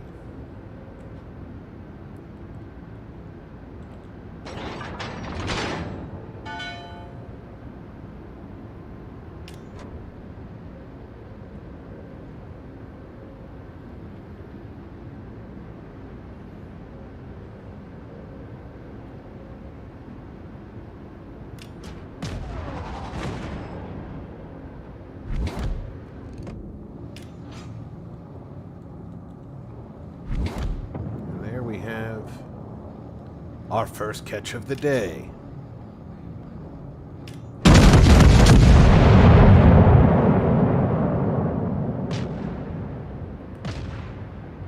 Oh, and he chose the wrong ship to shoot at first, in my opinion. Although I did miss him, so maybe he's not as dumb as I think.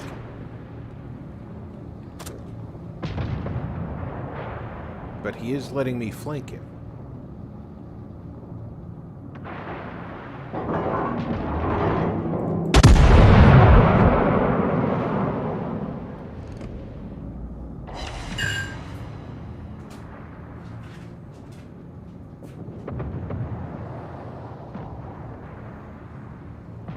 We are playing a vital role over here, defending the cap.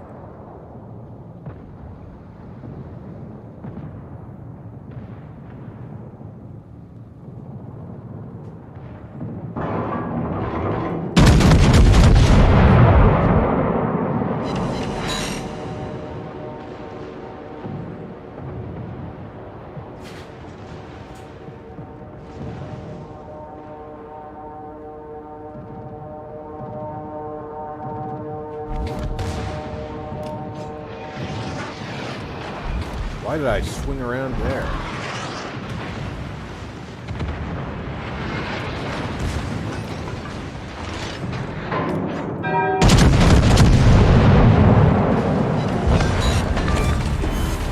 敵巡洋艦を撃沈。霧の大戦艦ならばこれくらいは当然のことだ。我々が優勢。当然だ。敵巡洋艦を撃沈した。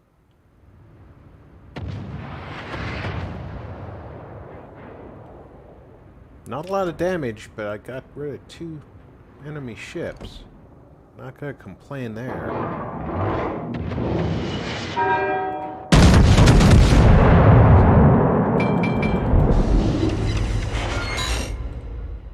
There's a good chunk of damage.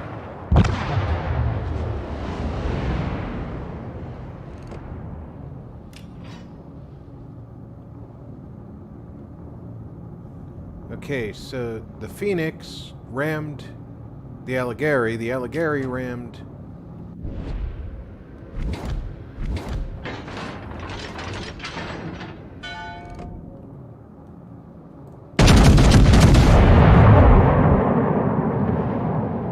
in case you were wondering, that's why I dislike the AIs.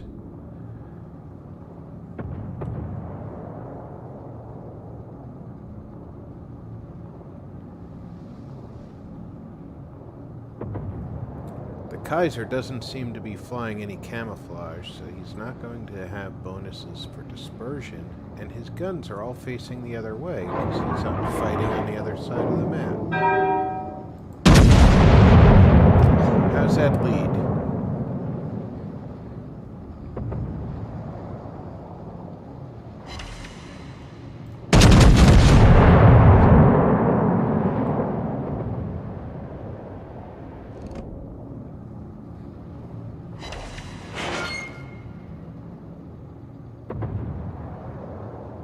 Now he's figured out where he's gonna fight.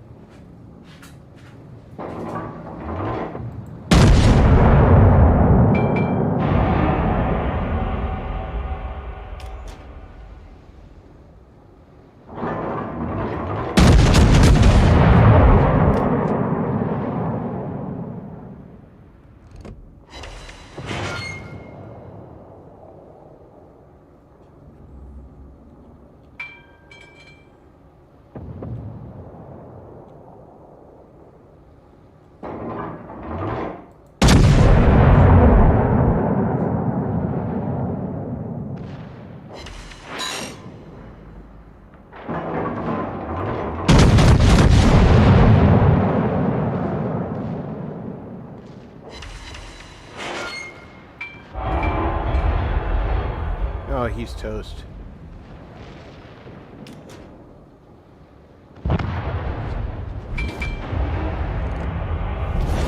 勝利は目前だ。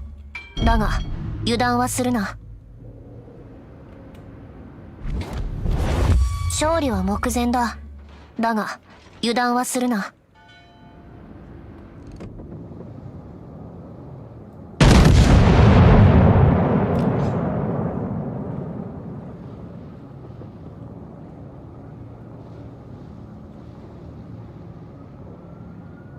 Looks like a good hit.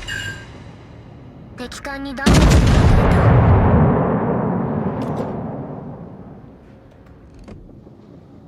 与えた。Too far ahead. He slowed down.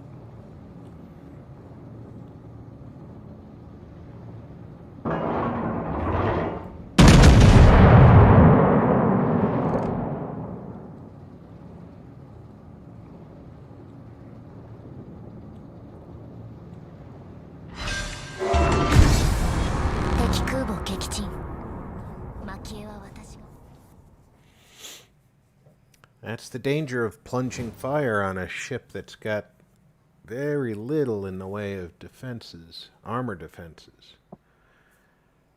If it's got just enough of an armored deck, those shells are devastating. I would have been down here without that carrier getting taken out. 20,000 in just a handful of hits. How many hits do I have? 3. That's 100% because I got 2 Citadel hits.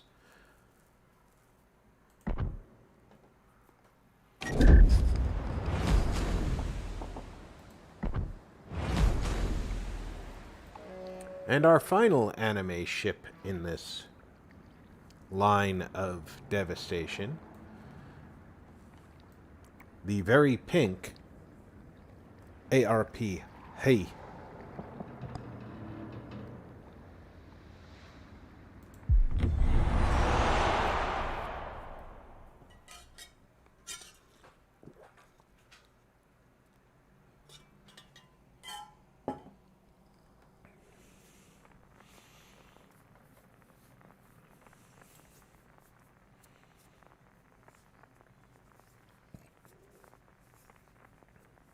We may or may not end up with that carrier in our battle. With 18 people waiting and only 9 people on a team, we did get it. There's no telling which side was going to get, which battle was going to kick off. I am all by my lonesome over here.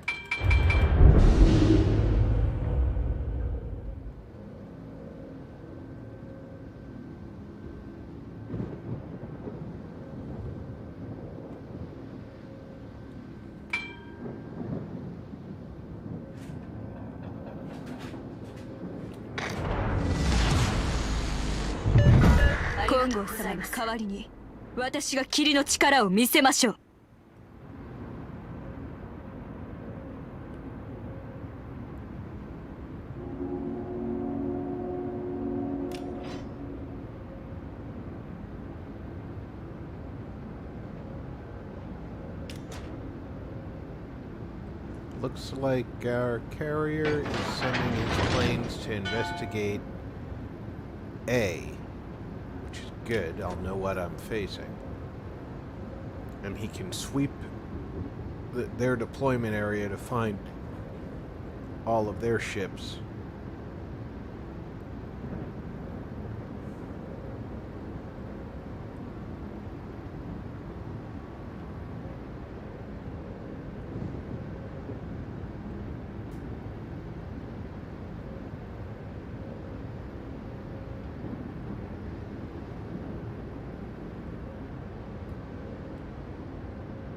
I am seen by the aircraft.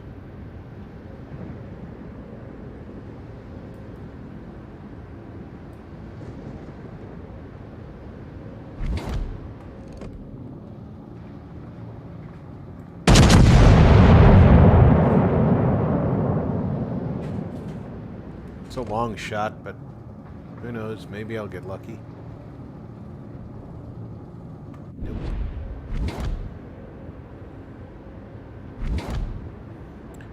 Looks like I'm going to be dueling a Bretagne.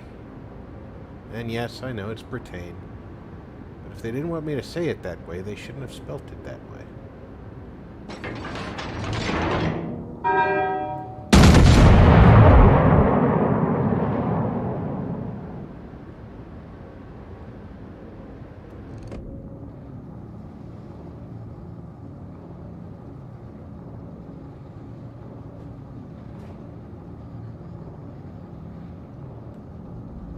Hopefully I can keep this duel very one-sided.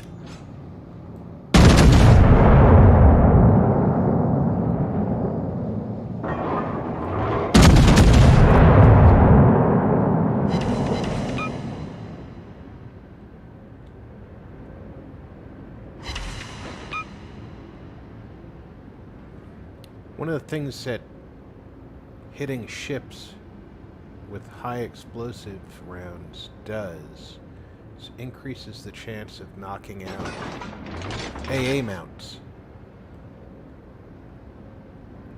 Which, of course, is a benefit to your carriers.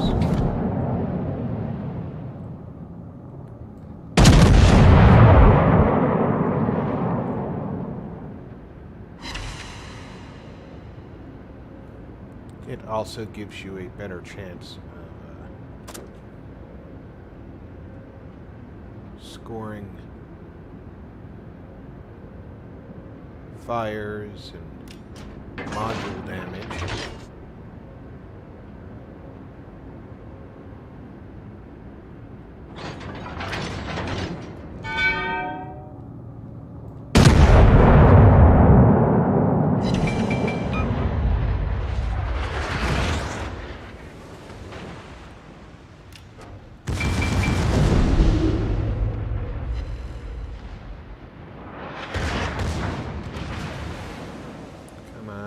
Come on. Load.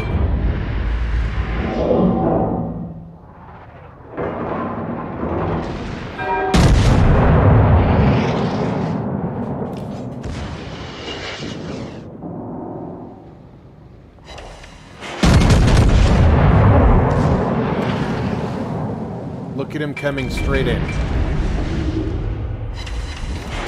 He intends to ram me.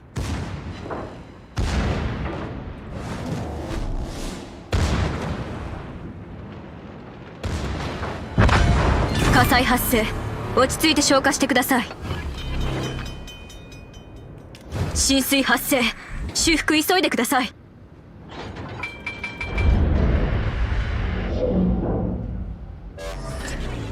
ナノマテリアルによる再構築完了。戦線に復帰します。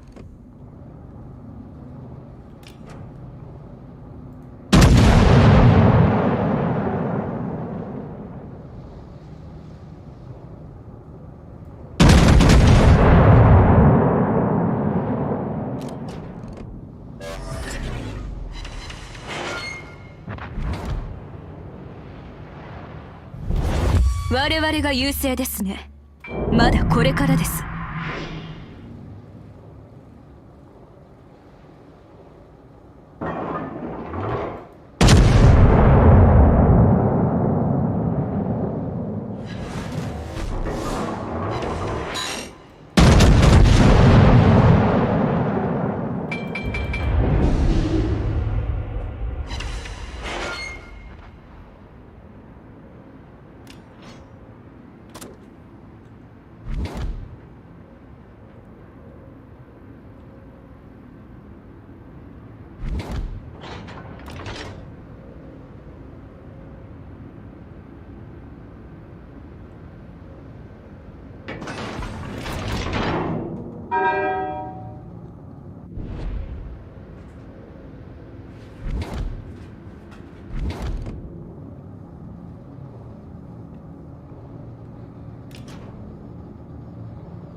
Dag, welcome aboard, and Patrick, hey.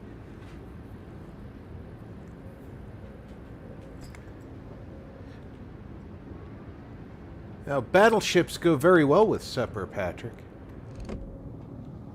I don't know if you knew that.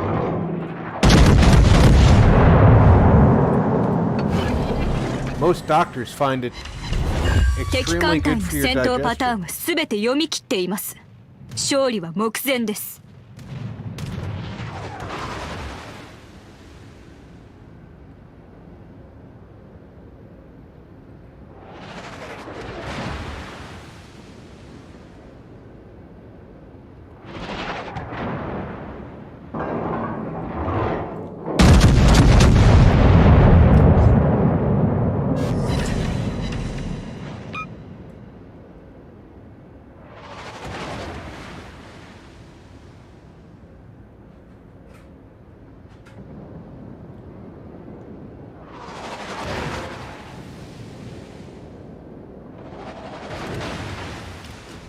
Battleship accuracy, folks.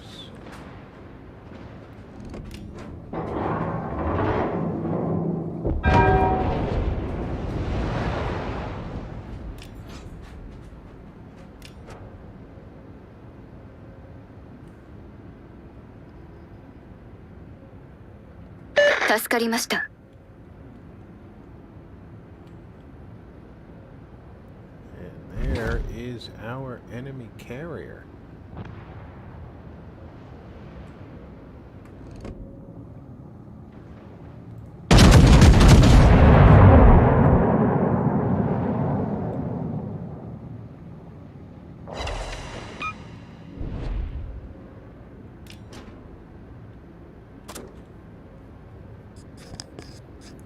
I'll get a few shots on him, I think.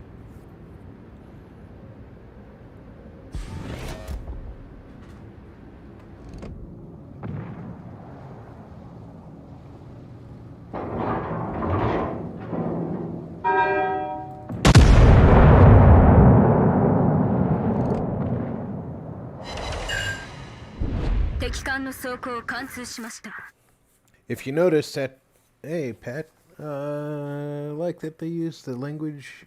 No, they don't. That's only because it's an anime ship.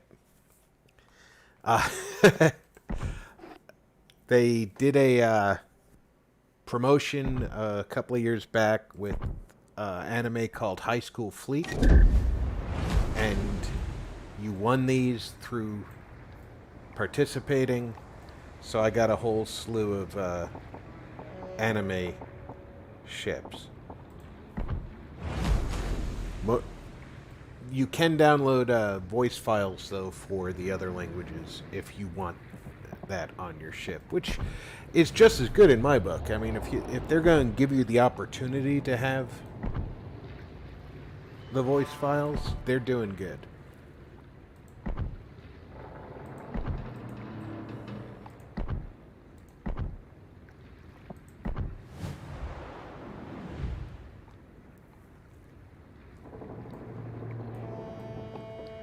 Okay, I've got the right flag up.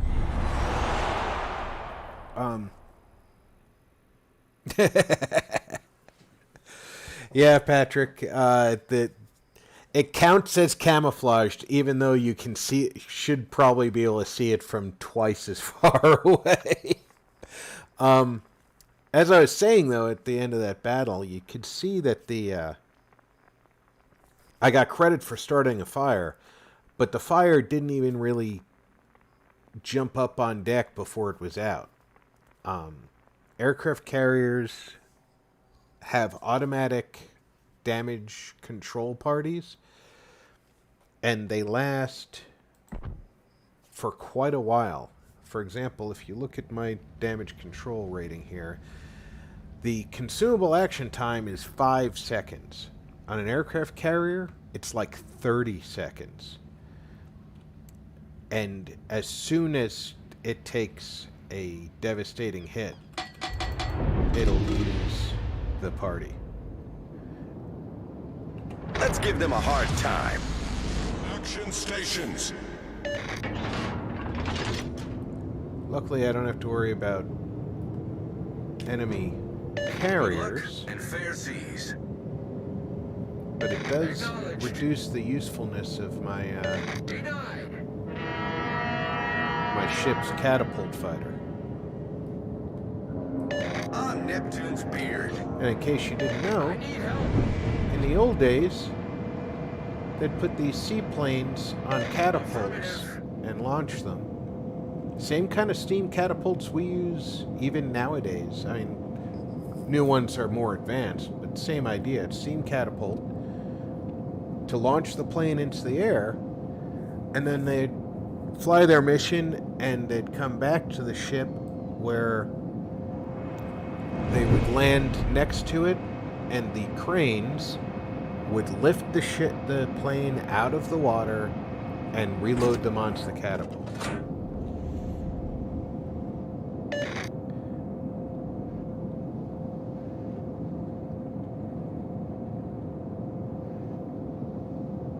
And that was how they gave extra air defense to ships initially. You could launch a couple of catapult fighters into the air. They would do their best to keep enemy bombers off of you. Looks like I've got a friend in this Emerald. He's faster than I am. Enemy cruiser detected. Naturally, I run directly into my opposite number.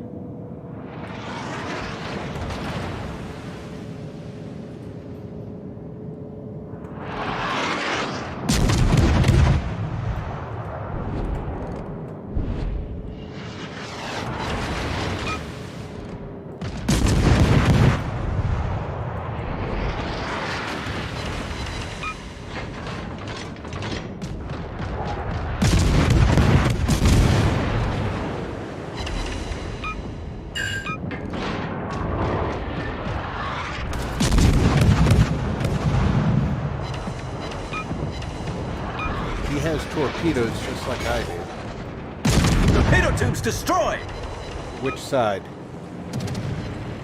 The ship is on fire!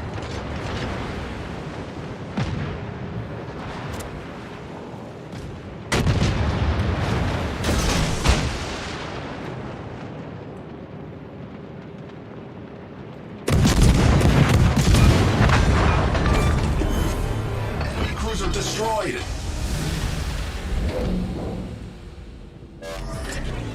Problem solved, sir!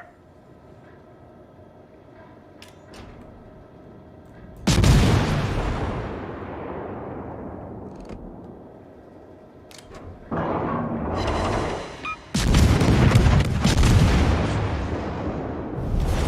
team has taken the lead.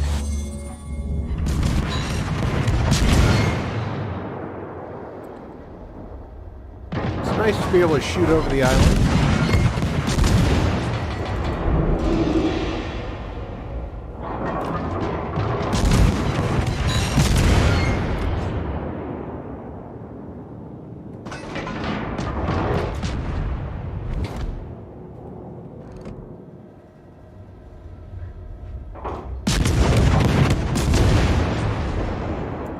He's running in reverse.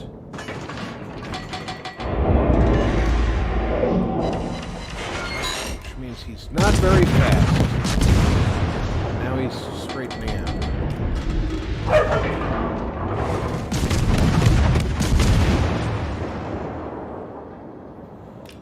And the lieutenant just woke up from a dream where she thought she needed to bark at it.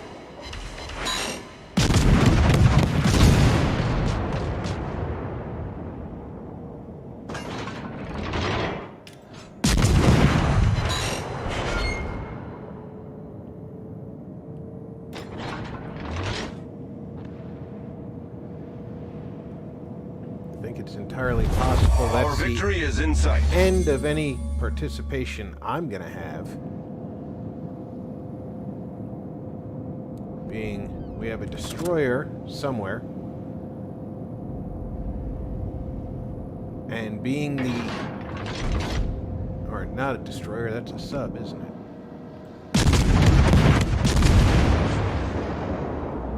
I don't have depth charges.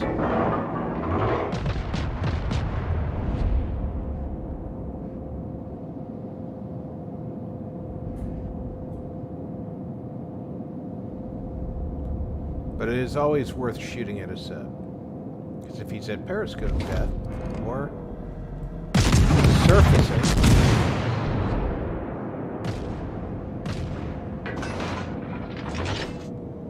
you can damage him. And he can't stay Our victory submerged is in sight. forever. Neither can ours, but we only see him because of our friendly sub, by the way.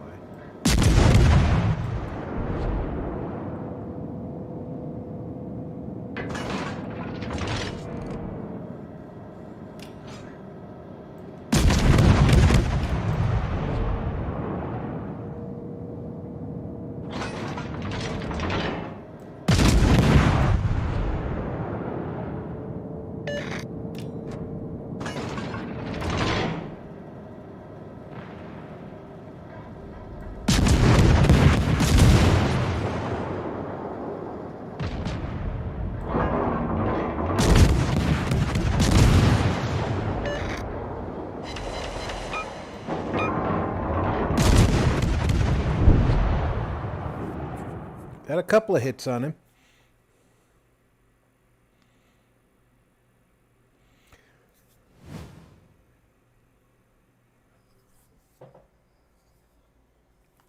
Well, the beauty of the co-op match is the AI sticks to its initial plan far more than human players will. I mean, heck, in random battle, when you're two full teams of humans, you may not get a plan out of your teammates.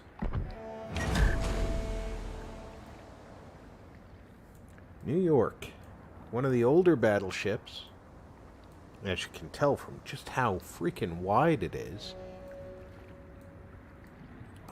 More modern battleships were a lot sleeker and didn't have these bulbous side mounts.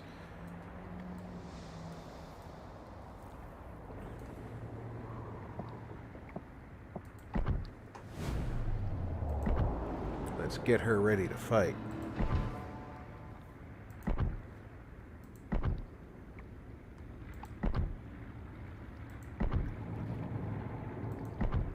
Give her what bonuses we can. Now you'll see AA defense of 21. Doesn't have a lot of AA guns. And to make matters worse, the firing range is only 3.5 kilometers. So if we face an aircraft carrier and we get focused, we can become a dead battleship rather quickly.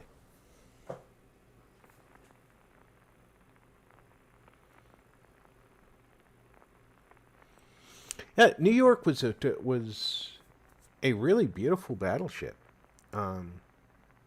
It was a post-Dreadnought era ship.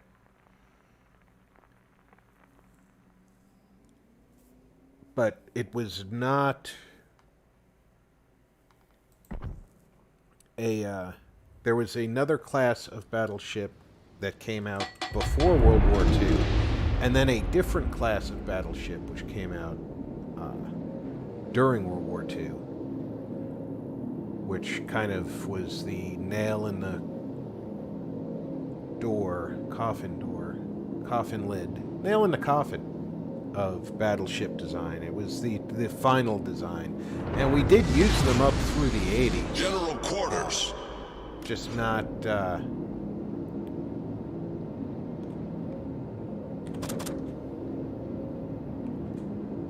they were more for prestige at that point.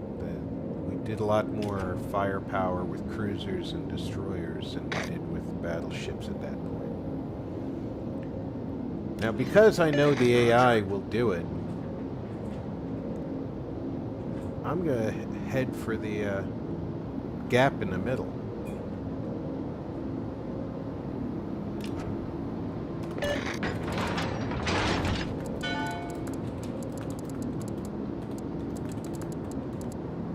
Thank you.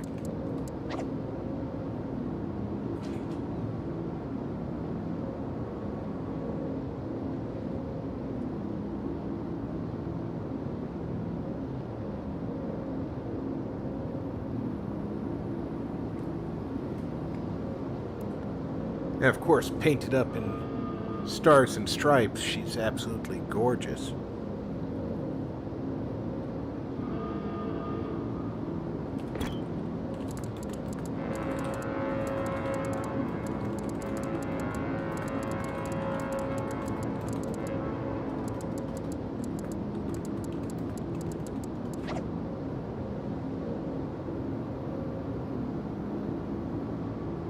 Good luck, everyone.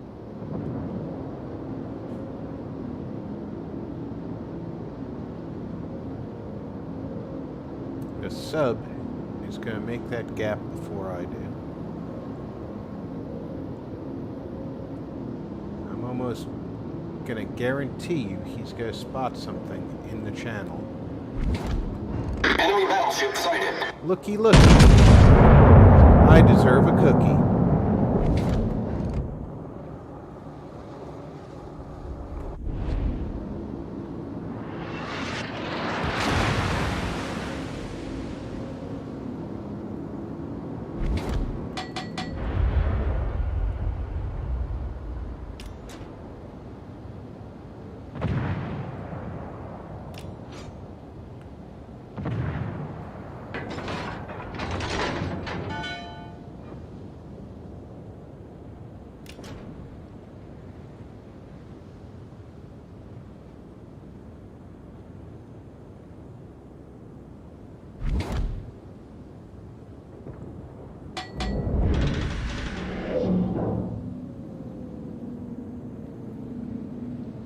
see that plane is spotting aircraft for the Omaha.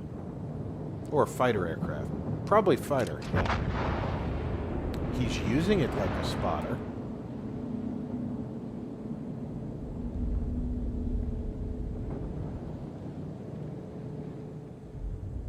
But he's just around that bend, I'm 99% certain.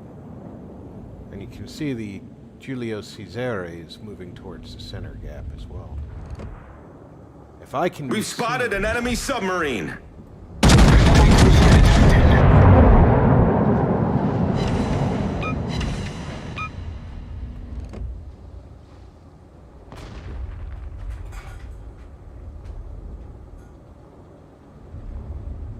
Enemy battleship sighted. Our team has taken the lead.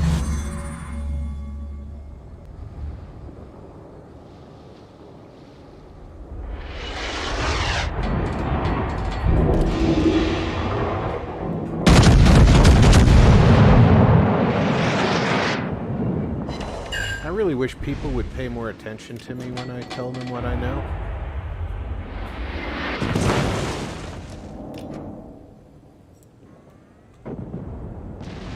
And I'm not gonna bitch that ship that's coming through really doesn't have the firepower to damage me terribly. But he does. Direct front.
Victory is in sight.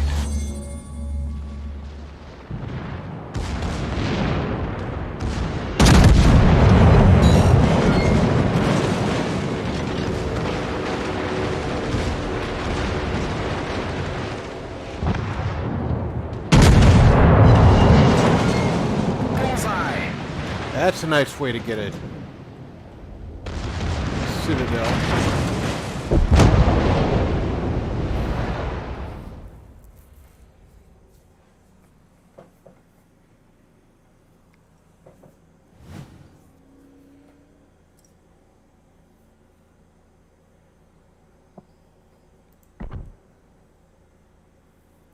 I don't mind being fourth.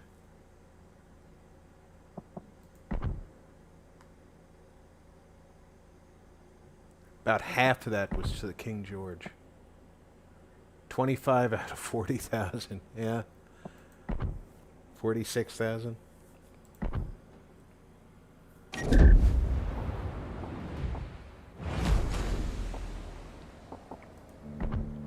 Now we have some Russian ships. The Murmansk and the Krasny Krim both were Lend-Lease ships, which means that we sent them to Russia via the Lend-Lease program. And that tells me that they were World War I era cruisers. ostensibly, they are the same as the St. Louis and Omaha. As a matter of fact, if you look at the silhouette, the Murmansk is the Omaha. And St. Louis is actually a Tier 4 ship on the American side. And it is the Krasny Cream. Or as I like to call it, the Krispy Kreme. If you know where the enemy is going to go, it becomes a turkey shoot, yeah.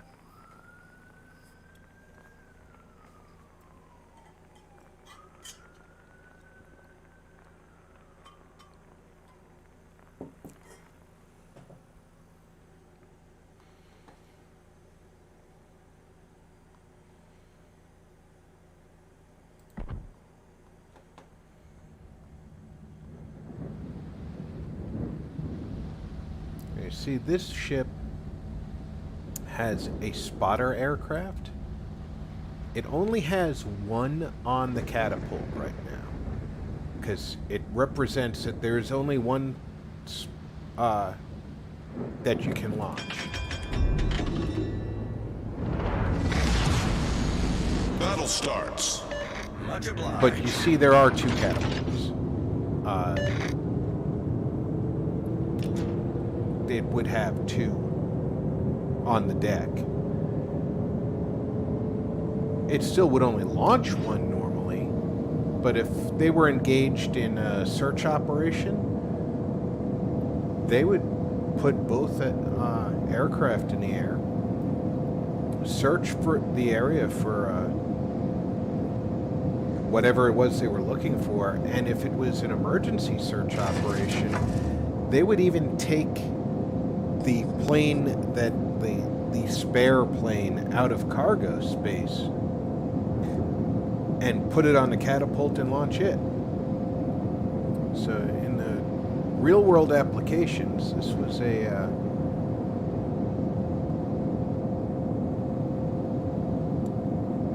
ship capable of providing considerable air resources for a search. The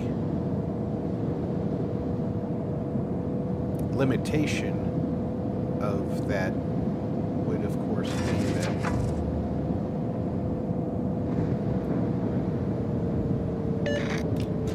it was not a set of aircraft that were designed for combat. Enemy cruiser detected.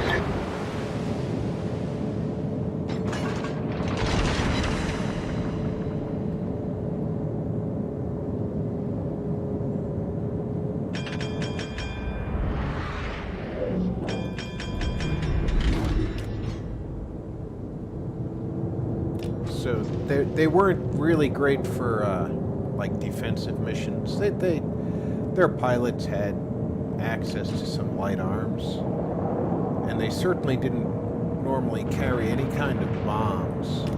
Although, in one story I've read about search aircraft from a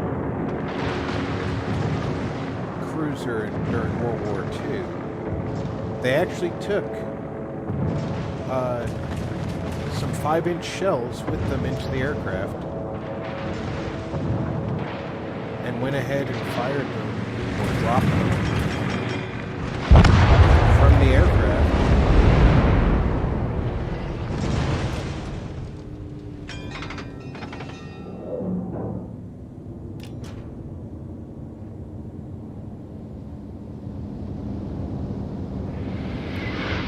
And the shell doesn't care if it's been fired or not.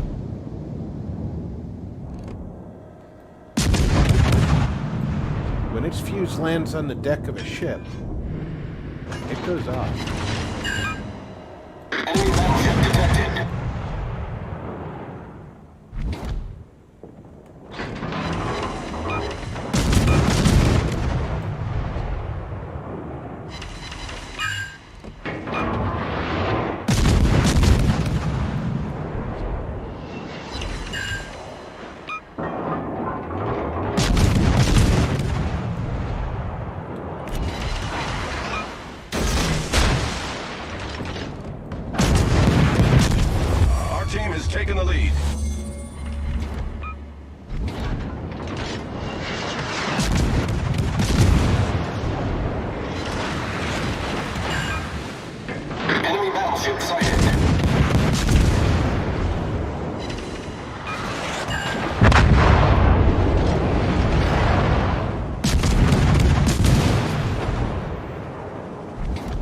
Krasny Krim is not suited for fighting battleships.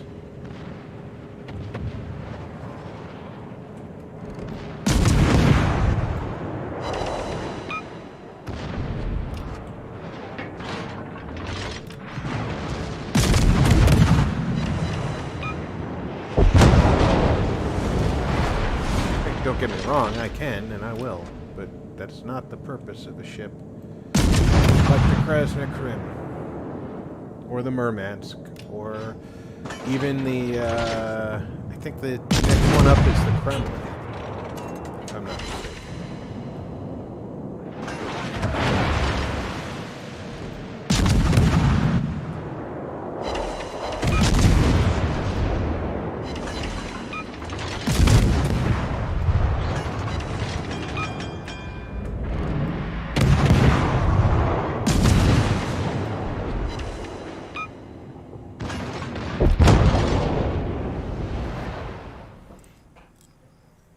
Hate to see the Texas go down, but if she's gonna come at me.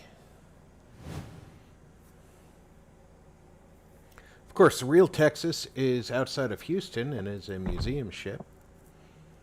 I'm not sure with the name of the town she's in. She was outside of Galveston, and she moved.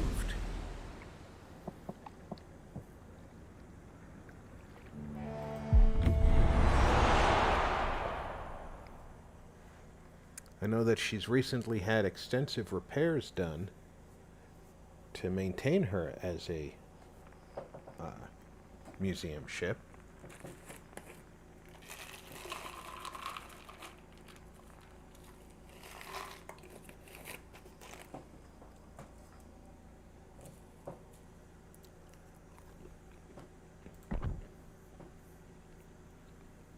You see the Krasny Krim.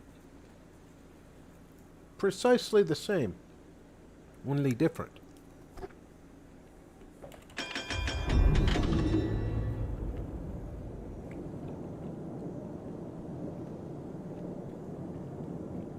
The fighting style of this ship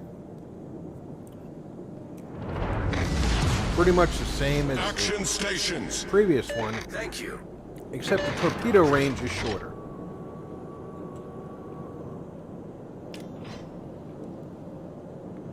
And the spotting the distance it can be spotted at is longer. So if you recall the Murmansk, the detection distance was about this far out, which is about 7 kilometers. The torpedo range was about the same distance. The Krasny Krim, she can be spotted a lot further out. And her torpedoes don't go as far.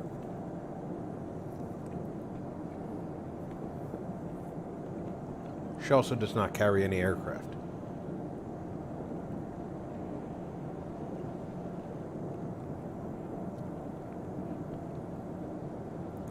But if we run into the enemy sub, I do have depth charges.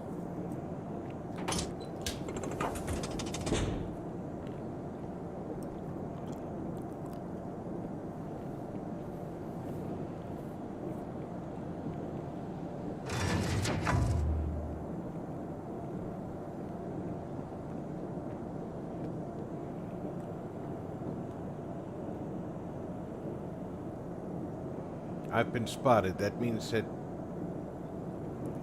something that has a shorter spotting distance than me, which is probably just about everything on the enemy team. More than likely a destroyer, though.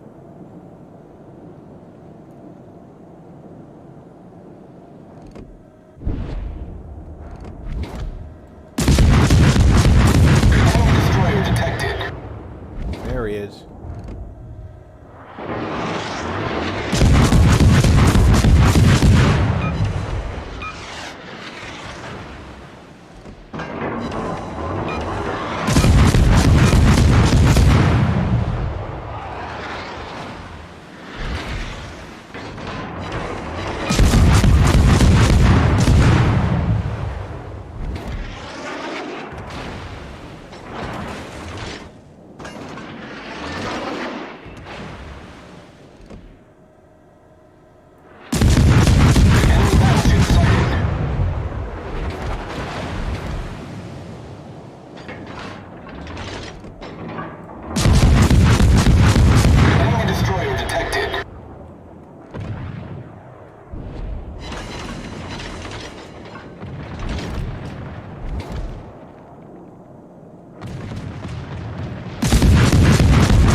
submarine.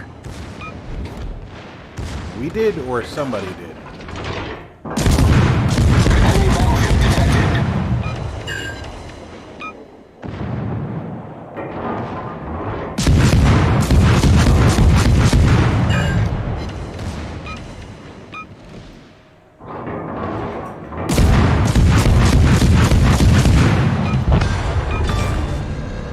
We've sunk an enemy destroyer.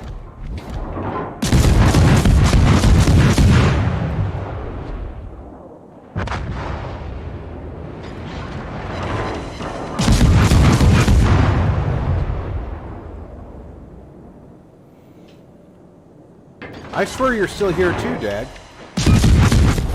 Our team has taken the lead.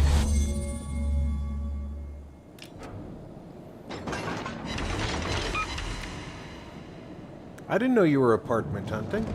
I hope it's not for any really negative reasons.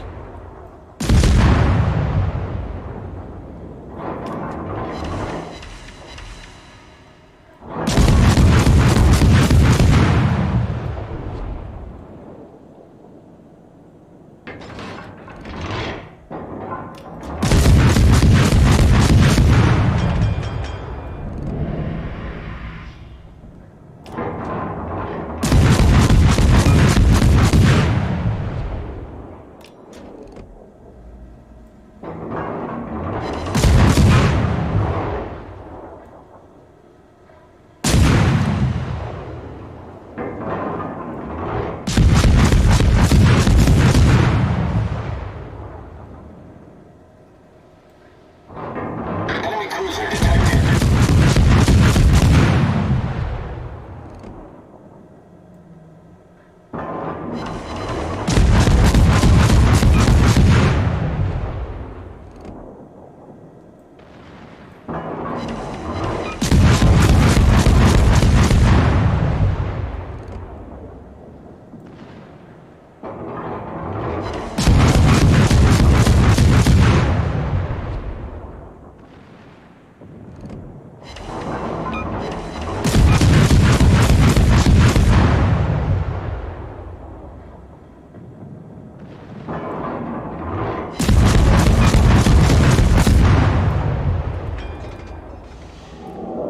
Really? I did not know that you were coming down to the desert.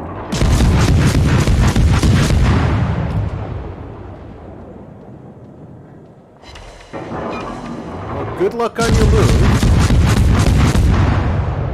I know they can be very stressful, so make sure that you give all your planning the once-over.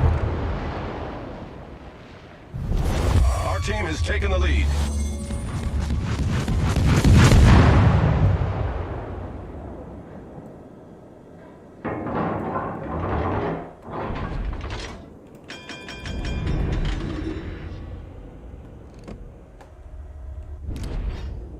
Boy, that's a brave Königsberg.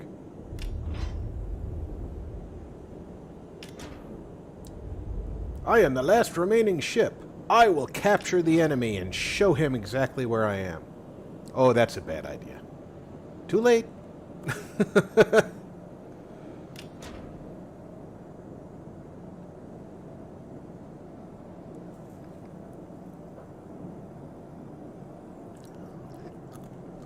I don't blame you there. You don't have to shovel in the desert.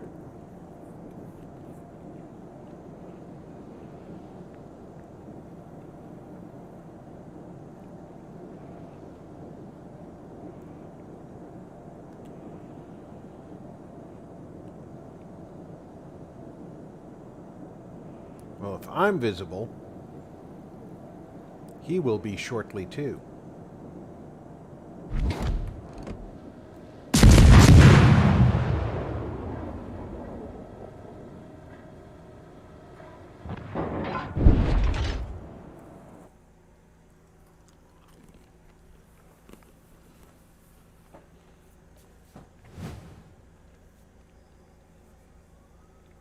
I should be in the lower half of the team.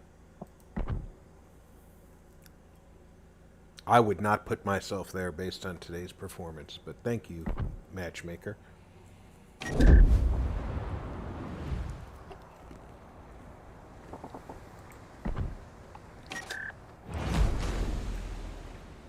As you can see, the Kirov, which I mistakenly called the Kremlin, is a World War II era cruiser, the first of the truly modern designs in the Russian cruiser line, in-game here.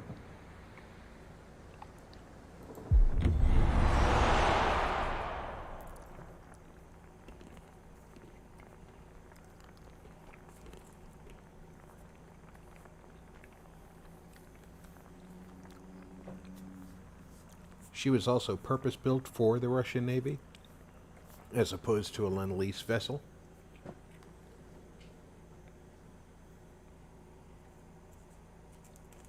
I don't remember if she was built in Russia, though. But she was built for the Russian Navy. So she was never under another nation's flag. And you'll notice that this time, there's a single catapult. They didn't need multiple catapults because their search aircraft was truly just for local search operations. Never intended as a rescue aircraft.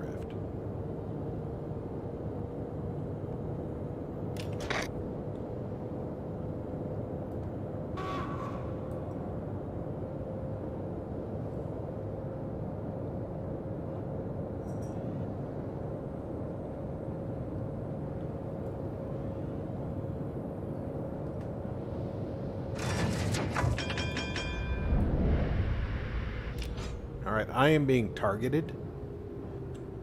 That's what that... I'm being targeted by 2 ships, and there's one of them.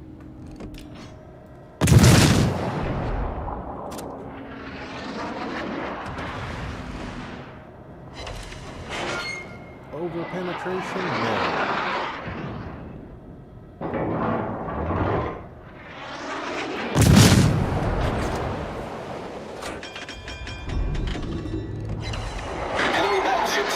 That was Enemy destroyer detected.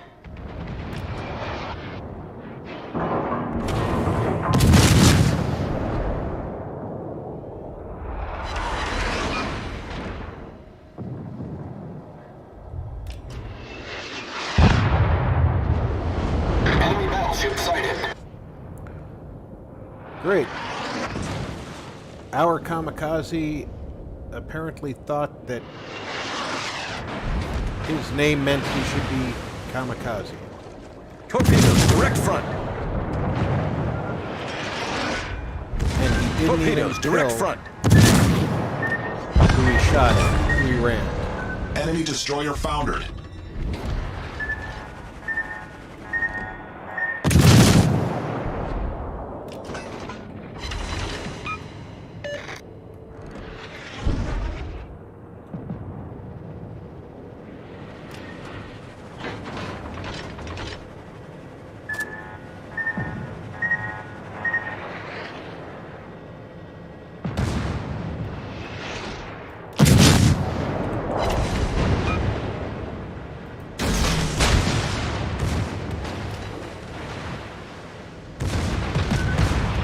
Torpedoes, dead ahead. Enemy cruiser sunk. Torpedoes, dead ahead. Hull breach. We're taking on water quickly. Steer, steer, steer. Problem Enemy solved, submarine sir. in sight. Where is the enemy sub? Where is the enemy sub? I don't see the enemy sub. You said it's in sight. I don't see it.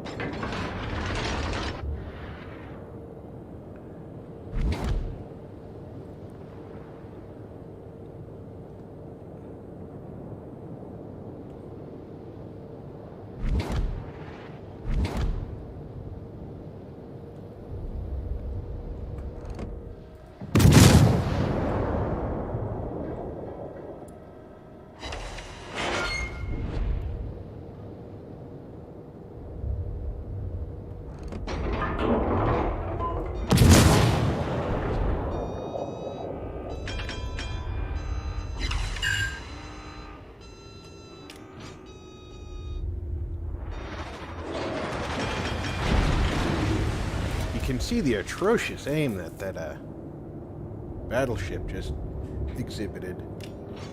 That's not just because he's an AI.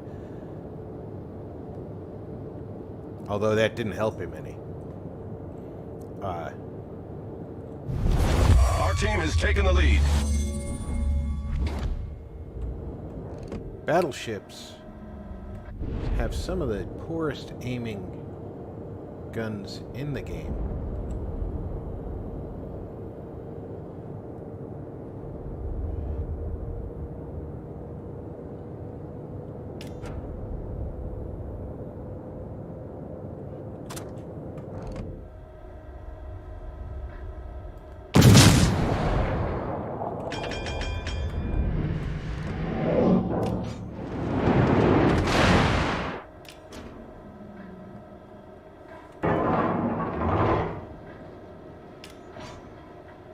See him. There we go.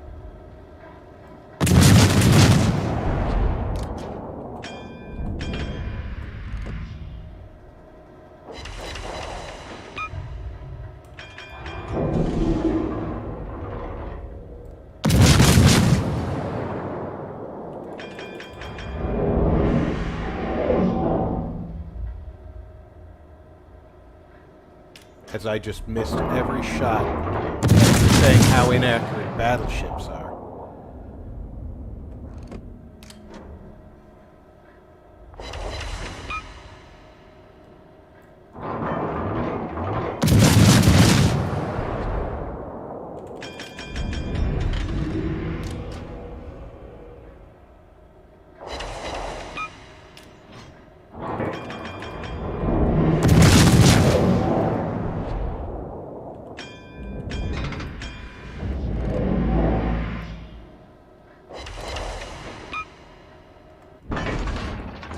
I got a couple of hits in before he died.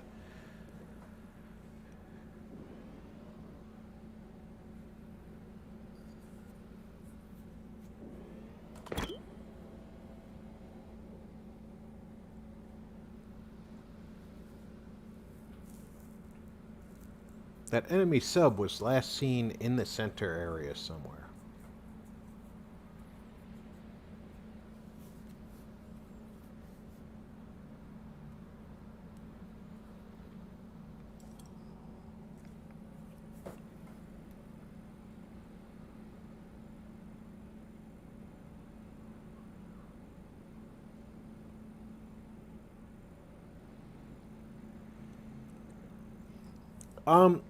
What just happened there was a player threw his ship away, probably because he didn't want to be in the battle. He drove straight into the enemy destroyer, thinking that because the enemy destroyer had been damaged, he would do enough damage to sink him. He came close, but the only thing he actually achieved was sinking himself. Meanwhile,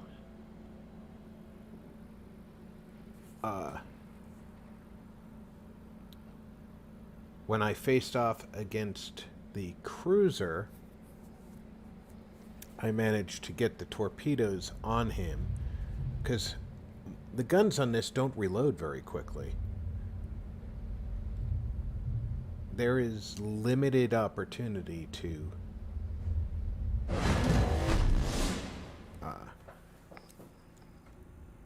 gunfight.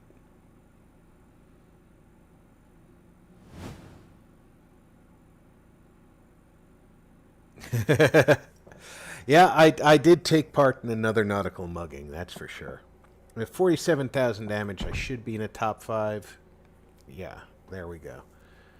But this guy right here, where is he? Kamikaze. They were generous with those points. And unfortunately, well, I can see what my score was generated from. I can't see what his score was generated from. But that Hawkins, because I had him in torpedo arc and definitely in torpedo range, I threw the torpedoes at him because I knew that my guns were not going to reload fast enough to brawl with him.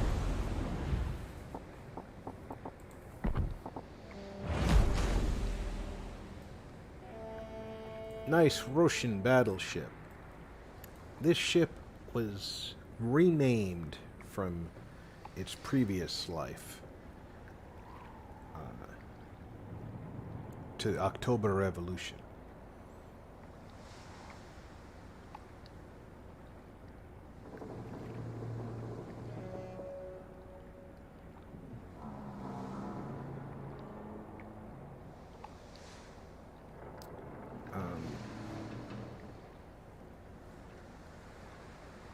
She was originally under the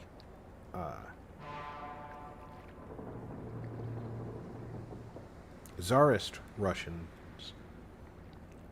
a dreadnought class battleship of the Imperial Russian Navy named Gangut. I do not pretend to speak foreign languages well.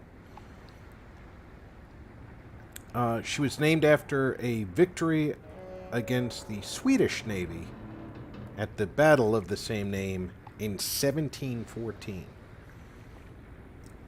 So that's our bit of Russian, well, naval history that we would not otherwise have gotten.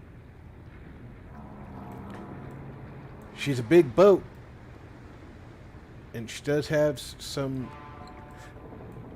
okay anti-aircraft fire. She's got a lot of guns to point in anti-aircraft roles. They're not terribly accurate.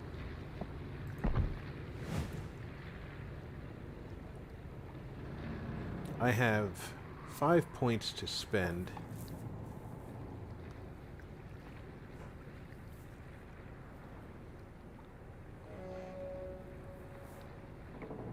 What is the reload time on the artillery?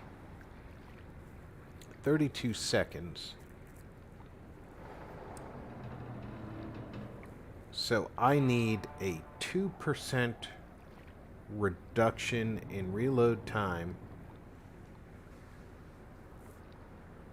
to take a second off of that.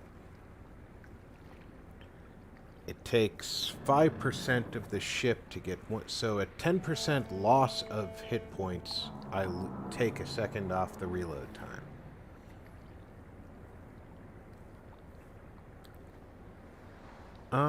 That's not terrible for a battleship, because, I mean, routinely when you get brawling,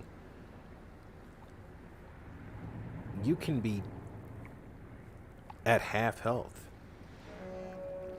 So for every 10% of loss, if you're down by 50%, that's plus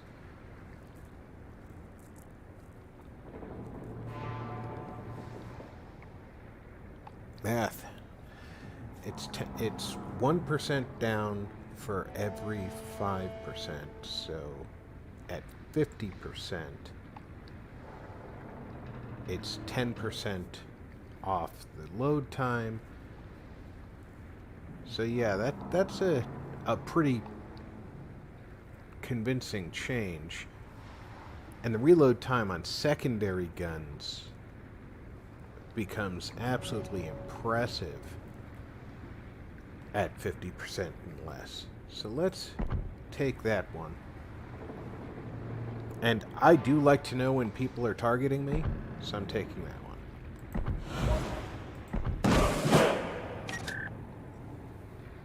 Alright, Patrick, you have yourself a good night. Thanks for coming out tonight. We're going to take one last battle in the October Revolution, and because I want it to be interesting, I'm going to try a random battle.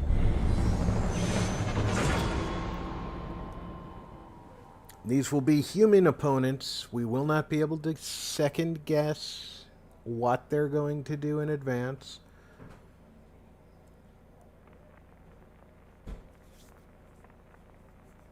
I could be in over my head. I could be a low-tier battleship, which means that I am going to be outclassed horribly. I am a low-tier battleship against 2 Scharnhorst and a Sinop. The Colorado is better than the Scharnhorst. The Nagato is worse than the Sinop. The Bayern is worse than Mitsu. And the October Revolution is better than the Congo.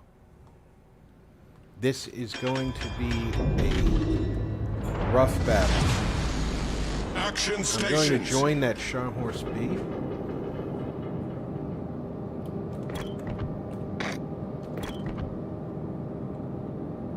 Roger.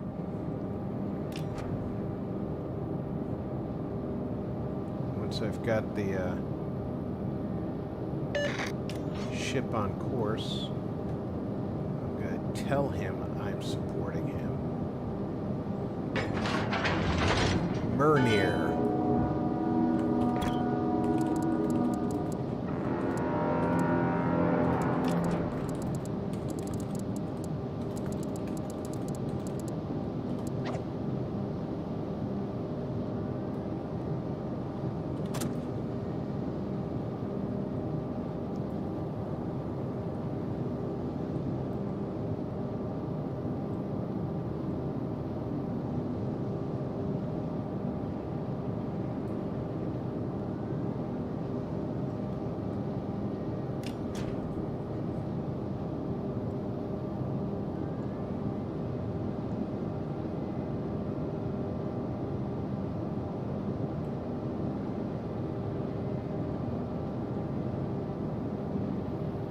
Communication is key in any team game, but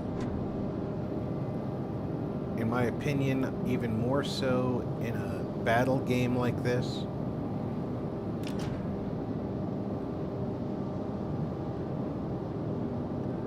They have a destroyer in B already.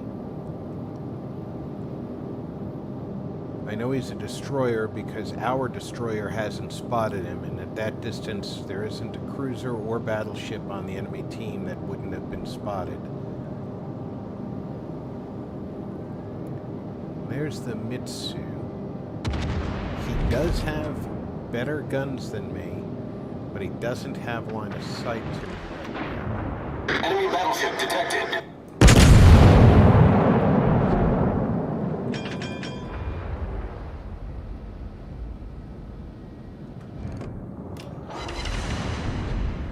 All of those were ricochets. Not that I didn't expect it. It's a,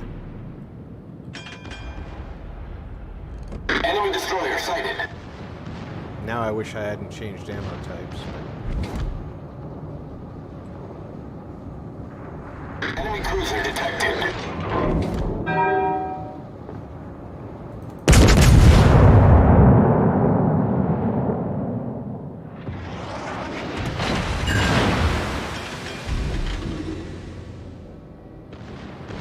But now I'm kind of grateful I did switch ammo types, because we've got...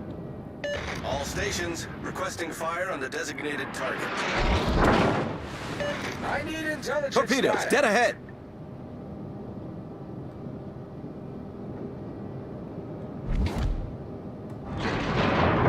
Enemy battleship.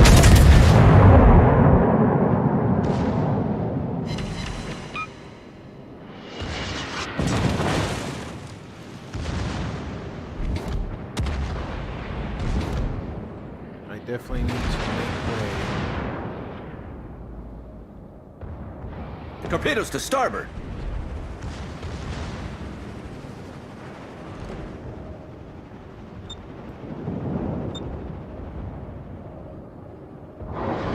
Concentrate on the designated target.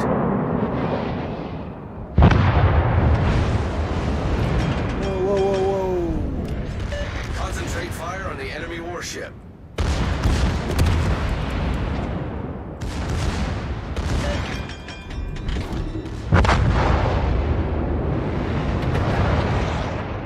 And you can see the secondaries on the Mitsu opened up on the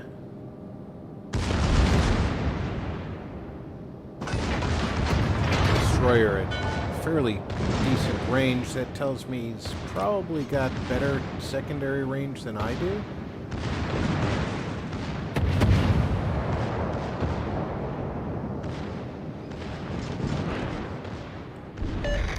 communications, requesting fire on the designated target.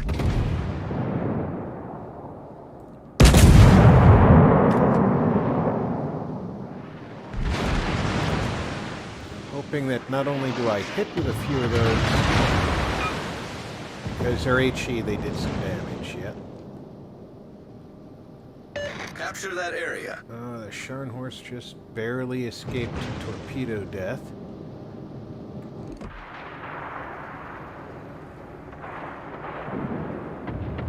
I need intelligence data.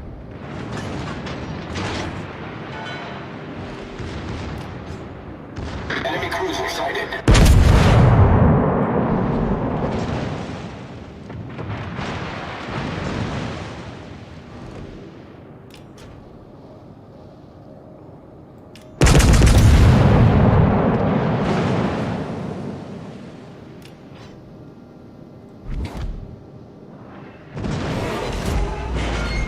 We are in a prevent operation here.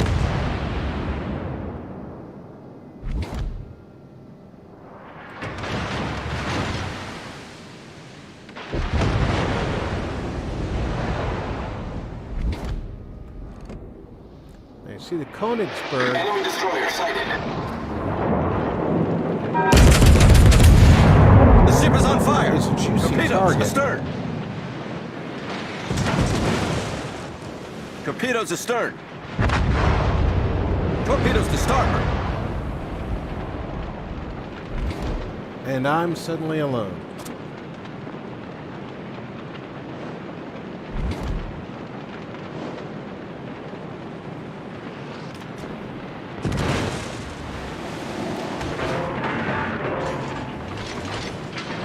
Get back!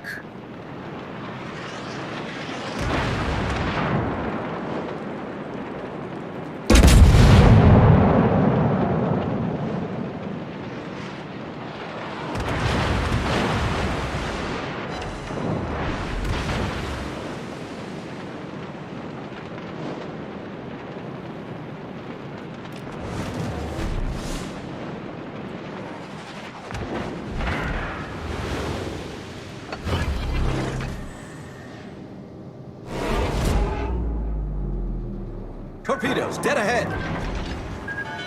Get back! Torpedoes, dead ahead!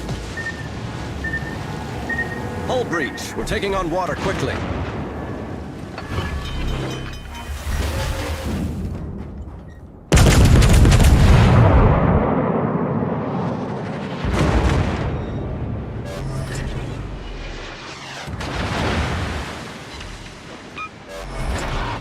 Problem solved, sir. Torpedoes to starboard. The ship is on fire. Torpedoes to starboard.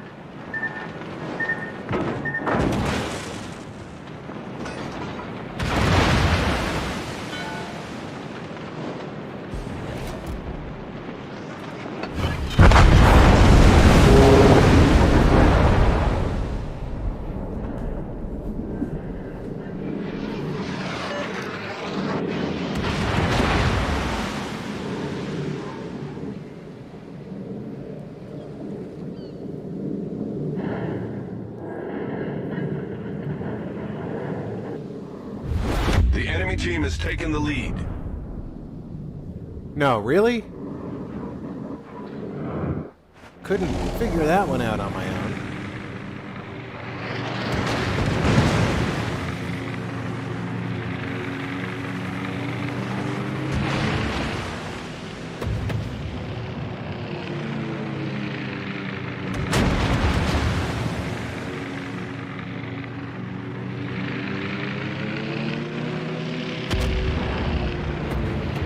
At this range, the capital ships back there have very low chance of scoring hits on this destroyer.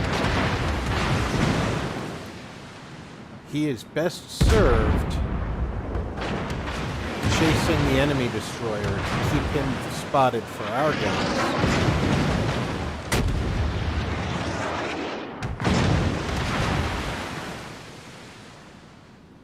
And hopefully he can smoke up once he's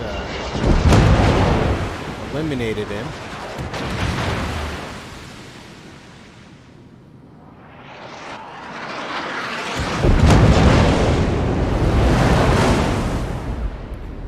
Alright. In this particular case, I don't know if you noticed, some of those shells, as they were coming in, dropped down in the middle of that firing formation. Those were the ones that hit him. I firmly believe that it's a game mechanic, and I cannot prove it because I haven't read it anywhere or had anybody verify it.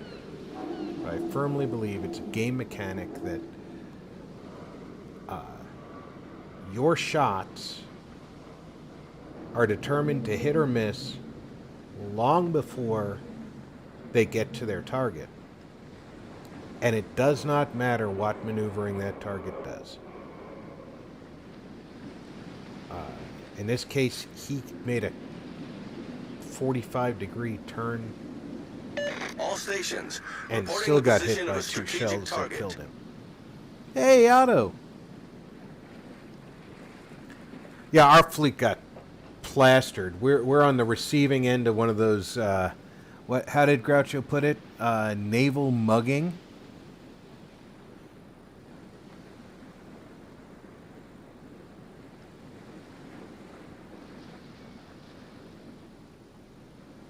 Nautical mugging. That's.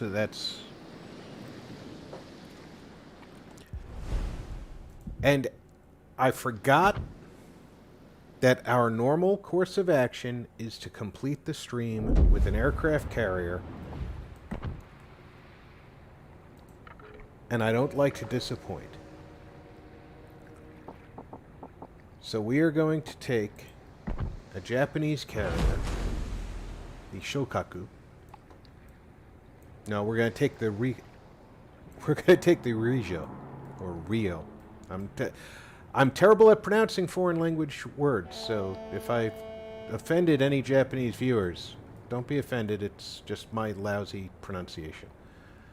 The Shokaku is Tier 8. I don't feel like dealing with that level of anti-aircraft fire, but because I finished the game with aircraft, that's the way we should go.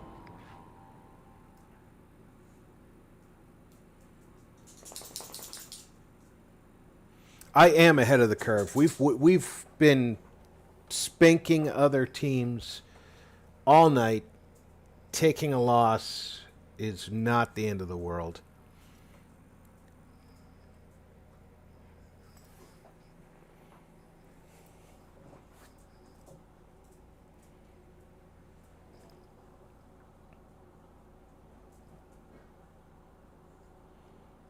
Yes, Lieutenant. I know, you like the carriers too.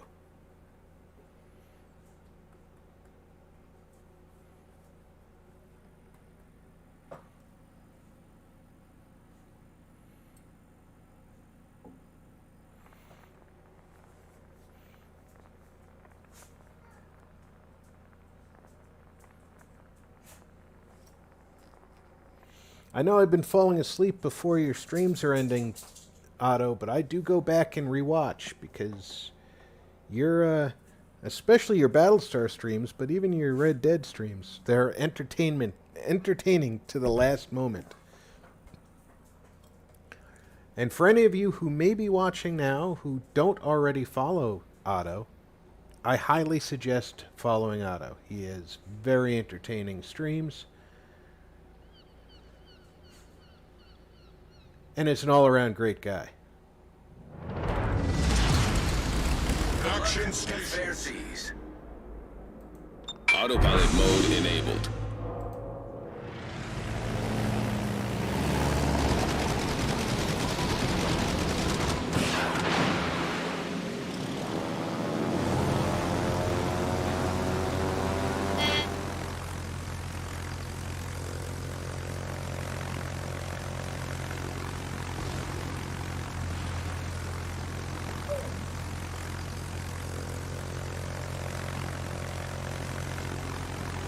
What I'm doing right now is I'm trying to cut off those torpedo bombers and launching fighters. That's how it's done. Fighter airborne. My fighters might end up fighting his fighters.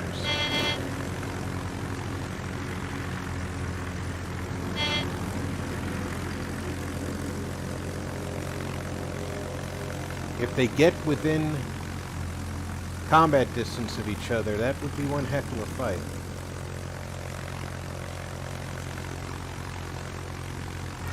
Although he is an American, not going anywhere near that Bismarck. Nope, nope, nope. Lots of AA defense on that son of a gun. 2 Bismarcks. Holy shikeys.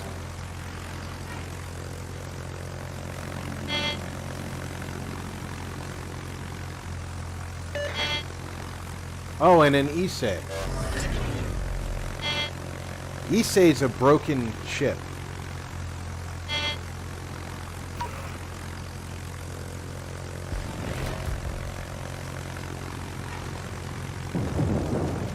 And the reason I can confidently say the Issei's a broken ship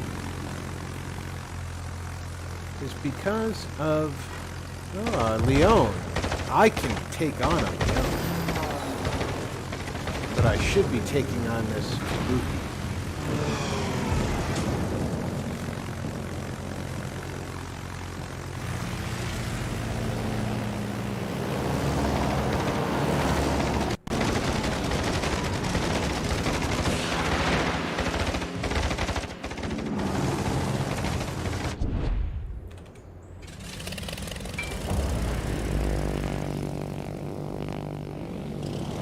So anyway, the Issei Destination reached. Autopilot mode in the disabled. real world existed. Her rear deck was converted from whatever was on it before to a carrier deck, and she was put to work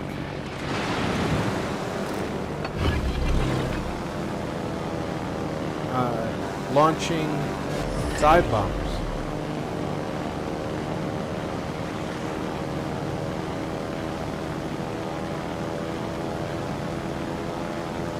In game, they gave her torpedo bombers that are rocket assisted. So AA fire is very ineffective because of how fast they come in.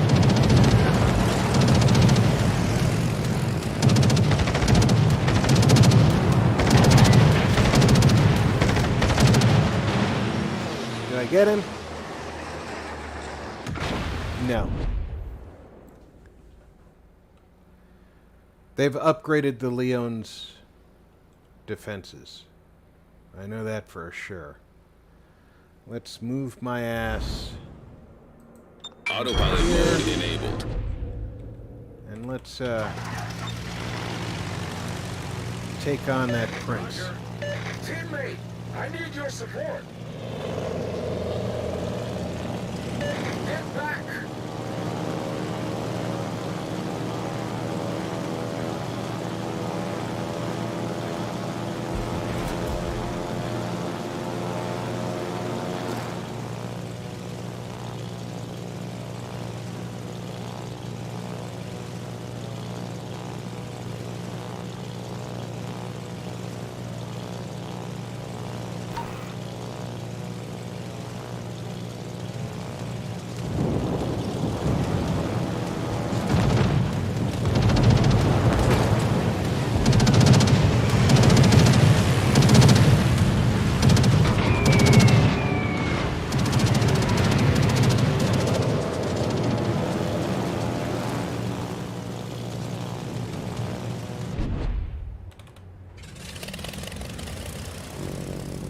I do not believe I have a complete squadron of torpedo bombers, but I might. I do. Let's get a couple of them back home.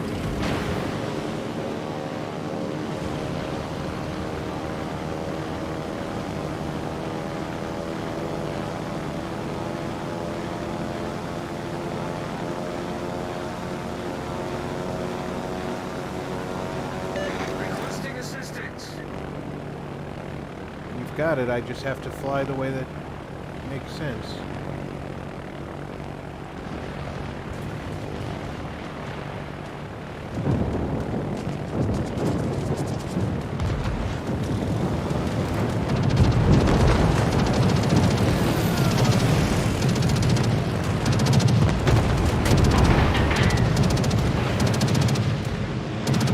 Come on, get him.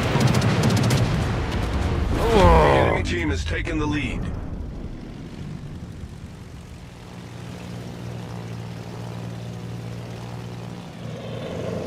See those airplanes that look funny up there? All stations, concentrate That's fire. the Dutch cruiser trick. Those are going to drop parachute bombs on their target. The enemy is about to win.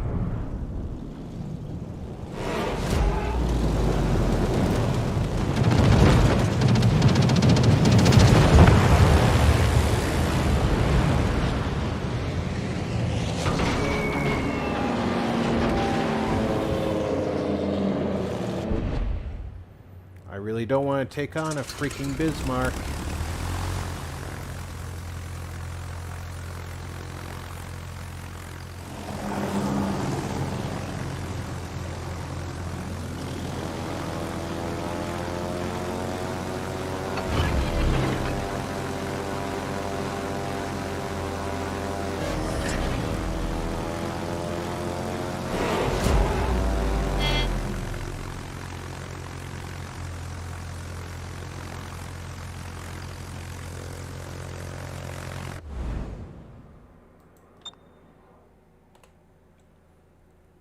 Oh, looks like the enemy won. That was a pitiful performance, guys. I apologize for the lack of entertainment. 0 damage. But I was still working on 4 missions at least. Bottom of the team. Nobody did worse. Somebody did worse. Somebody always proves me wrong.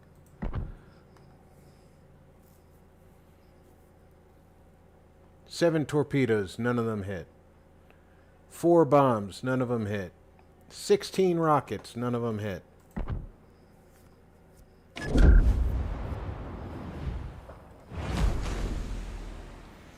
Well, I have just finished the last battle, Mark. I forgot that my final battle needed to be a carrier battle, and I circled around for one last hurrah. But I want to thank everybody who came out tonight and stayed with me for the up to 3.5 hours that we've been at it. I hope you enjoyed watching. I certainly enjoyed bringing it to you. I hope you're all well. Check in on friends and family. Make sure everybody's doing okay. I am Rob, and I will see you tomorrow for Dragon Age Origins at noon U.S. Central Time. Until then, good night, everybody.